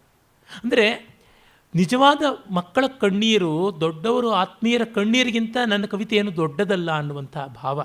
ಎಷ್ಟು ಉದಾತ್ತವಾದಂಥ ಒಂದು ಚಿಂತನವನ್ನು, ಹೃದಯವನ್ನು ನಾವಿಲ್ಲಿ ಕಾಣ್ತೀವಿ. ಈ ಥರದ್ದು ಅವರ ಮನೆಯವರ ಬಗ್ಗೆ ಕೊನೆಯವರೆಗೂ ಅವ್ರು ಇಟ್ಕೊಂಡಂಥ ಪ್ರೀತಿ ನೋಡಿ. ಮತ್ತು ಅವರು ಎಷ್ಟು ಒಂದು ವ್ರತಿಷ್ಠರಾಗಿ ಬಾಳಿದ್ರು ಅನ್ನೋದನ್ನು ಗಮನಿಸಬೇಕು. ಅವ್ರ ಹೆಂಡತಿ ತೀರ್ಕೊಂಡಾಗ ಅವ್ರಿಗೆ 35 ವರ್ಷವೂ ಆಗಿರಲಿಲ್ಲ. ಈಗ ಎಷ್ಟೋ ಜನಕ್ಕೆ ಮೊದಲನೇ ಮದುವೆಯೂ ಇನ್ನೂ ಆಗಿರೋಲ್ಲ. ಸಹಜವಾಗಿ ನಷ್ಟಾಜಾಯ ಪುನರ್ಜಾಯ, ಹೆಂಡತಿ ಸತ್ತರೆ ಮತ್ತು ವೈಕುಂಠ ಸಮಾರಾಧನೆ ಹೊತ್ತಿಗೆ ಮತ್ತೊಂದು ಹೆಣ್ಣನ್ನು ನೋಡೋದಕ್ಕೆ ಶುರು ಮಾಡಿಬಿಡ್ತಾರೆ. ಹಾಗಿರುವಾಗ ಮನೆಯಲ್ಲಿ ಬಂತು ಪ್ರಪೋಸಲ್ಸ್. ಆಗ ಅವ್ರು ಹೇಳಿದ್ರಂತೆ, ಅವರ ತಂಗಿ ಕುಟ್ಯಮ್ಮ ಅಂತ, ಅವರು ವಿಧವೆ, ಅವಳಿಗೆ ಮದುವೆ ಮಾಡೋದು ಏನಾದರೂ ಪ್ರಯತ್ನ ಮಾಡಿರಿ ಅಂತಂದ್ರಂತೆ. ಅವಳಿಗಿಲ್ಲದೆ ನನಗೆಂಥದ್ದು ನೋಡೋದು ನೀವು, ಅದರ ಬಗ್ಗೆ ಗಮನ ಇಡಿ ಅಂತ. ಇವರು ಮದುವೆ ಮಾಡ್ಕೊಳ್ಬೇಕು ಅಂತಲ್ಲ, ವಿಧವಾ ವಿವಾಹಕ್ಕೆ ಇವರು ತುಂಬ ಎನ್ಕರೇಜ್ಮೆಂಟ್ ಕೊಟ್ಟರು. ಈ ಹೊತ್ತಿನ ಮಹಿಳಾವಾದಿಗಳಿಗೆ ಎಷ್ಟೋ ಜನಕ್ಕೆ ಗೊತ್ತಿಲ್ಲ. ಯಾತಕ್ಕೆ ಮಾತು ಹೇಳ್ತೀನಿ ಅಂದರೆ, ಡಿ ವಿ ಜಿ ಮತ್ತು ಮಹಿಳೆ ಅಂತ ಒಂದು ವಿಚಾರಗೋಷ್ಠಿಯಲ್ಲಿ ಒಬ್ಬರು ತಾಯಿ ಮಂಡಿಸಿದ್ರು ಪೇಪರ್ನ. ಮಹಿಳೆಯರಿಗೆ ಅಂಥದ್ದು ಕೊಟ್ಟಿಲ್ಲ, ಇಂಥದ್ದು ಕೊಟ್ಟಿಲ್ಲ, ಹಾಗೆ ಹೀಗೆ ಅಂತ. ಡಿ ವಿ ಜಿಯವರು ಬದುಕನ್ನೇ ನೋಡಿಲ್ಲ. ಇಲ್ಲಿರೋ ಅಬಲಾಶ್ರಮ ಅವರೇ ಸ್ಥಾಪನೆ ಮಾಡಿದ್ದು ಡಿ ವಿ ಜಿಯವರು. ವಿಧವಾ ವಿವಾಹವನ್ನು ನಮ್ಮ ಬೆಂಗಳೂರಿನಲ್ಲಿ, ಮೈಸೂರಿನಲ್ಲಿ ಮಹಾರಾಜರ ಆಳ್ವಿಕೆಯಲ್ಲಿ ಮಾಡಿದರೆ ತೊಡಕು ಬರುತ್ತೆ ಅಂತ ಕಂಟೋನ್ಮೆಂಟಲ್ಲಿ ಮಾಡಿಸ್ತಾ ಇದ್ದರು. ವೀರೇಶಲಿಂಗಂ ಪಂತುಲು ಅಂತ ಆಂಧ್ರದ ಮಹಾ ಸಮಾಜ ಸುಧಾರಕ, ಸಾಹಿತಿ, ತೆಲುಗಿನಲ್ಲಿ ಮೊದಲ ಆತ್ಮಚರಿತ್ರೆ, ಮೊದಲ ಕಾದಂಬರಿ ಎಲ್ಲ ಬರೆದವರು ಅವರೇ. ಅವರು ಡಿ ವಿ ಜಿಯವರಿಗೆ ಆತ್ಮೀಯರಾಗಿದ್ದರು. ಅವರು ಬಂದು ಮಾಡಿಸ್ತಾ ಇದ್ದರು. ಡಿ ವಿ ಜಿಯಲ್ಲಿ ಮಂತ್ರ ಹೇಳಿ ಪುರೋಹಿತ ಕೆಲಸ ಮಾಡ್ತಾಯಿದ್ರಂತೆ. 1-2 ಮದುವೆಗಳಿಗೆ ನಾನು ಪೌರೋಹಿತ್ಯ ವಹಿಸಿದ್ದೆ ಅಂತ ಜ್ಞಾಪಕ ಚಿತ್ರಶಾಲೆಯಲ್ಲಿ ಬರೀತಾರೆ ಅವರು. ಆ ಮಟ್ಟಕ್ಕೆ ಅವರಿಗೆ ಆ ಔದಾರ್ಯ, ಸಾಮಾಜಿಕವಾದ ಕಳಕಳಿ ಇತ್ತು. ಆ ಥರ ನೋಡಿದ್ದು. ಈ ಕಾರಣದಿಂದಲೇ ಈ ವಿಧವೆಯರಾಗಿ ಕೂಡ ಡಿ ವಿ ಜಿಯವರ ಮಕ್ಕಳನ್ನು ನೋಡ್ಕೊಳ್ಳೋದ್ರೊಳಗೆ ವೃದ್ಧ ಸೇವೆ, ಅನಾಥ ಶಿಶು ಸೇವೆ, ಇದರೊಳಗೆ ತಮ್ಮ ಬದುಕನ್ನು ತೆಗೆದುಕೊಂಡಂಥವರು ತಮ್ಮ ತಂಗಿ ಕುಟ್ಯಮ್ಮ ಮತ್ತು ತಮ್ಮ ಷಡ್ಕಂದರ ಮಕ್ಕಳು ಲಕ್ಷ್ಮೀದೇವಮ್ಮ ಅಂತ ಅವರಿಬ್ಬರಿಗೆ ಜೀವನ ಧರ್ಮ ಯೋಗವನ್ನು ಅರ್ಪಣೆ ಮಾಡ್ತಾರೆ. ಹೇಳ್ತಾರೆ, ಸ್ವಕರ್ಮಣ ತಮಭ್ಯರ್ಚ್ಯ ಅನ್ನುವ ಮಾತನ್ನಲ್ಲಿ ಹಾಕ್ತಾರೆ. ಅಂದರೆ ಯಾರ ಸೇವೆ ಯಾವ ಕಡೆಯಿಂದ ಹೇಗೆ ಬಂದಿದೆ ಅದನ್ನು ಗೌರವಿಸಬೇಕು ಅಂತ. ಹೀಗೆ ಡಿ ವಿ ಜಿಯವ್ರ ಬಗ್ಗೆ ಹೇಳ್ತಾ ಹೋದರೆ ಕೊನೆ ಮೊದಲಿಲ್ಲ. ಅವರ ಬರವಣಿಗೆ ಬೇರೆ ಅಲ್ಲ, ಅವರ ಬದುಕಿನ ಘಟನೆಗಳು ಬೇರೆ ಅಲ್ಲ. ಅವರು ತೈತ್ರಿಯೋಪನಿಷತ್ತನ್ನು ತುಂಬ ಇಷ್ಟಪಟ್ಟವರು. ಅದಕ್ಕೆ ಕಾರಣ ಏನು ಅನ್ನೋದನ್ನು ಒಂದು ಚೀಟಿನಲ್ಲಿ ಲಿಸ್ಟ್ ಮಾಡಿಟ್ಟಿದ್ದಾರೆ.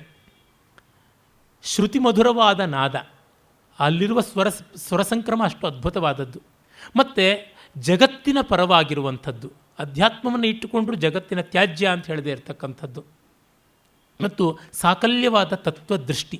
ಇದು 3 ಕಾರಣಗಳಿಂದ ನನಗೆ ತುಂಬ ಇಷ್ಟವಾದದ್ದು ಅಂತಂದಿದ್ದಾರೆ. ಸಾಕಲ್ಯ ತತ್ವದೃಷ್ಟಿಗೆ ಪಂಚಕೋಶ ಸಂಕ್ರಮಣ ಅಲ್ಲಿ ಬಹಳ ವಿಶಿಷ್ಟವಾದದ್ದು. ವೇದಾಂತದ ಮಹಾಪ್ರಮೇಯಗಳಲ್ಲಿ ಅಧ್ಯಾರೋಪಾಪವಾದ ಪರಮಾವಧಿಯಾದದ್ದು. ಅದರ 2 ಕವಲುಗಳಾಗಿ ಅವಸ್ಥಾತ್ರಯ ವಿವೇಕ, ಪಂಚಕೋಶ ವಿವೇಕ ಬರುತ್ತೆ. ಡಿ ವಿ ಜಿಯವರಿಗೆ ಪಂಚಕೋಶ ವಿವೇಕ ತುಂಬ ಇಷ್ಟ. ಆದ ಕಾರಣದಿಂದಲೇ ಅನ್ನಮಯ, ಆನಂದಮಯ, ಮನೋಮಯ, ವಿಜ್ಞಾನಮಯ ಆದಿಗಳನ್ನು ಇಲ್ಲಿ 5 ವಿಭಾಗವಾಗಿ ಮಾಡಿಕೊಂಡೆ. ಅವರು ಊಟ ತಿಂಡಿಯಿಂದ ಅನ್ನಕೋಶದಿಂದ ಆನಂದಕೋಶದವರೆಗೆ ಹಾಕಿ ಕಾಣ್ತಾಯಿದ್ರು. ದಾಶರಥಿ ದೀಕ್ಷಿತ್ ಅವರು ತಮ್ಮ ಒಂದು ನಾಟಕವನ್ನು ಪಕೋಡ ಪ್ರಿಯ ಡಿ ವಿ ಜಿಯವರಿಗೆ ಅಂತ ಅರ್ಪಣೆ ಮಾಡಿದ್ದಾರೆ. ಅವ್ರು ಹೇಳೋರಂತೆ, ಹಾಳಾದ್ದು ಚರಂಡಿ ಪಕ್ಕದ ಪಕೋಡಕ್ಕೆ ಬರೋ ರುಚಿ ಇನ್ಯಾವುದಕ್ಕೂ ಮನೇಲಿ ಮಾಡೋ ತಿಂಡಿಗಳಿಗೆ ಬರೋದಿಲ್ಲ ಅಂತ ಹೇಳಿಬಿಟ್ಟಿದ್ನು. ಹಾಗೆ ಅನ್ನಕೋಶದಿಂದ ಮೊದಲುಗೊಂಡು ಆನಂದಮಯ ಕೋಶ, ಅವರಿಗೆ ಕ್ಯಾಟ್ರಾಕ್ಟ್ ಆಪರೇಷನ್ ಆಯಿತು. ಸುಮಾರು ದಿವಸ ಕನ್ನಡಕ ಇಲ್ಲ, ಕ್ಯಾಟ್ರಾಕ್ಟ್ ಇದ್ದ ಕಾರಣ ಕಣ್ಣು ಕೈ ಕೊಟ್ಟಿತ್ತು. ಹಾಗಾಗಿ ಹಲವು ತಿಂಗಳು ಅವರಿಗೇನು ಓದೋಕ್ಕಾಗಿರಲಿಲ್ಲ. ಕಣ್ಣೆಲ್ಲ ಮನೆಗೆ ಬಂದು ಕನ್ನಡಕ ತಂದು ಕೊಟ್ಟು ಅದೆಲ್ಲ ಪ್ರಭಾ ಈ ಕ್ಲಿನಿಕ್ಕಿಂದ ಸರಿ ಅಂತ ಮಾಡಿ ಕೊಟ್ಟ ಮೇಲೆ ಮೊದಲು ಅವರು ತೊಗೊಂಡಿದ್ದು ಸುರೇಶ್ವರಾಚಾರ್ಯರ ಬೃಹದಾರಣ್ಯಕ ಭಾಷ್ಯವಾರ್ತಿಕವನ್ನು ಓದೋದಕ್ಕೆ. ಇಲ್ಲಿಯೇ ಮೇಲುಗಡೆ ಲೈಬ್ರರಿನಲ್ಲಿ ಆ ಕಾಪಿಗಳಿವೆ. ಡಿ ವಿ ಜಿಯವರು ಮಾರ್ಜಿನಲ್ ನೋಟ್ಸು ರೆಡ್ ಪೆನ್ಸಿಲ್ನಲ್ಲಿ ಏನೇನೆಲ್ಲ ಗುರುತು ಮಾಡಿಕೊಂಡಿದ್ದಾರೆ ಅದನ್ನೆಲ್ಲ ನೋಡ್ಬೋದು. ಎಷ್ಟು ಬಾರಿ ಓದಿದ್ರೂ ಅದನ್ನು ಬೃಹದಾರಣ್ಯಕೋಪನಿಷತ್ತೇ ಅಮೋಘವಾದದ್ದು.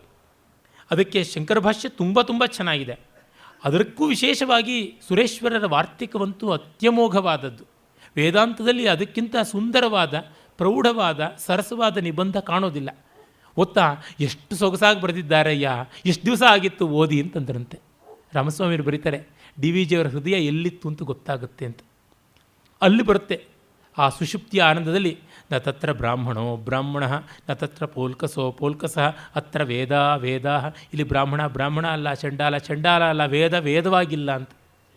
ಈವರೆಗೆ ಅನ್ನಕೋಶದಿಂದ ಆನಂದ ಕೋಶದವರೆಗೆ ವೀರ ವಿಹಾರ ಮಾಡಿದಂಥ ಮಹಾನುಭಾವರು. ಅವ್ರನ್ನ ಭೌತಿಕವಾಗಿ ನೋಡುವ ಭಾಗ್ಯ ನನಗಂತೂ ದಕ್ಕಲಿಲ್ಲ. ಕಂಡಂಥ ಮಹನೀಯರು ಅನೇಕರಿಲ್ಲಿದ್ದಾರೆ, ಅವರೇ ಪುಣ್ಯವಂತರು. ಅವರುಗಳೆಲ್ಲರಿಗೂ ನಮಸ್ಕಾರ ಸಲ್ಲಿಸ್ತೀನಿ. ಧನ್ಯವಾದ. ಬರಹವನ್ನು, ಜೀವನಗಾಥೆಯನ್ನು ಗಣೇಶ್ ಅವರಂತೆ ಹೃದ್ಗತ ಮಾಡಿಕೊಂಡಿರುವವರು ಬಹುಶಃ ಬೆರಳೆಣಿಕೆ ಎಷ್ಟಿರ್ಬೋದಷ್ಟೇ. ಡಿ ವಿ ಜಿಯವರ ಚಿಂತನೆಯ ಎಲ್ಲ ಆಯಾಮಗಳನ್ನು ಎಲ್ಲರೂ ಗ್ರಹಿಸೋದು ಸಾಧ್ಯ ಅಂತ ಹೇಳೋದು ಕಷ್ಟ. ಅವರವರ ಅಧಿಕಾರದ ಮಿತಿಯಲ್ಲಿ ಅವರವರು ಡಿ ವಿ ಜಿಯವರನ್ನು ಕಂಡಿರ್ತಾರೆ.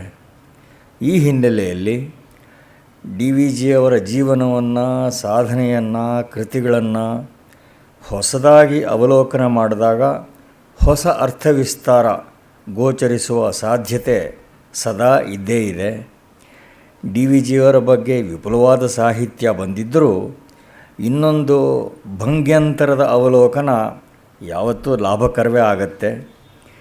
ಡಿ ವಿ ಜಿಯವರು ನಿರೂಪಿಸಿರುವ ಅನ್ಯರನ್ನು ಕುರಿತ ಮತ್ತು ಡಿ ವಿ ಜಿಯವರಿಗೆ ಸಂಬಂಧಿಸಿದ ಘಟನೆಗಳ ಮನನದ ಮೂಲಕ ಅವರ ವ್ಯಕ್ತಿತ್ವದ ಹರಹನ್ನು ಗ್ರಹಿಸೋದಕ್ಕೆ ಯತ್ನಿಸೋದು ಇಂಥ ಒಂದು ಮಾರ್ಗ.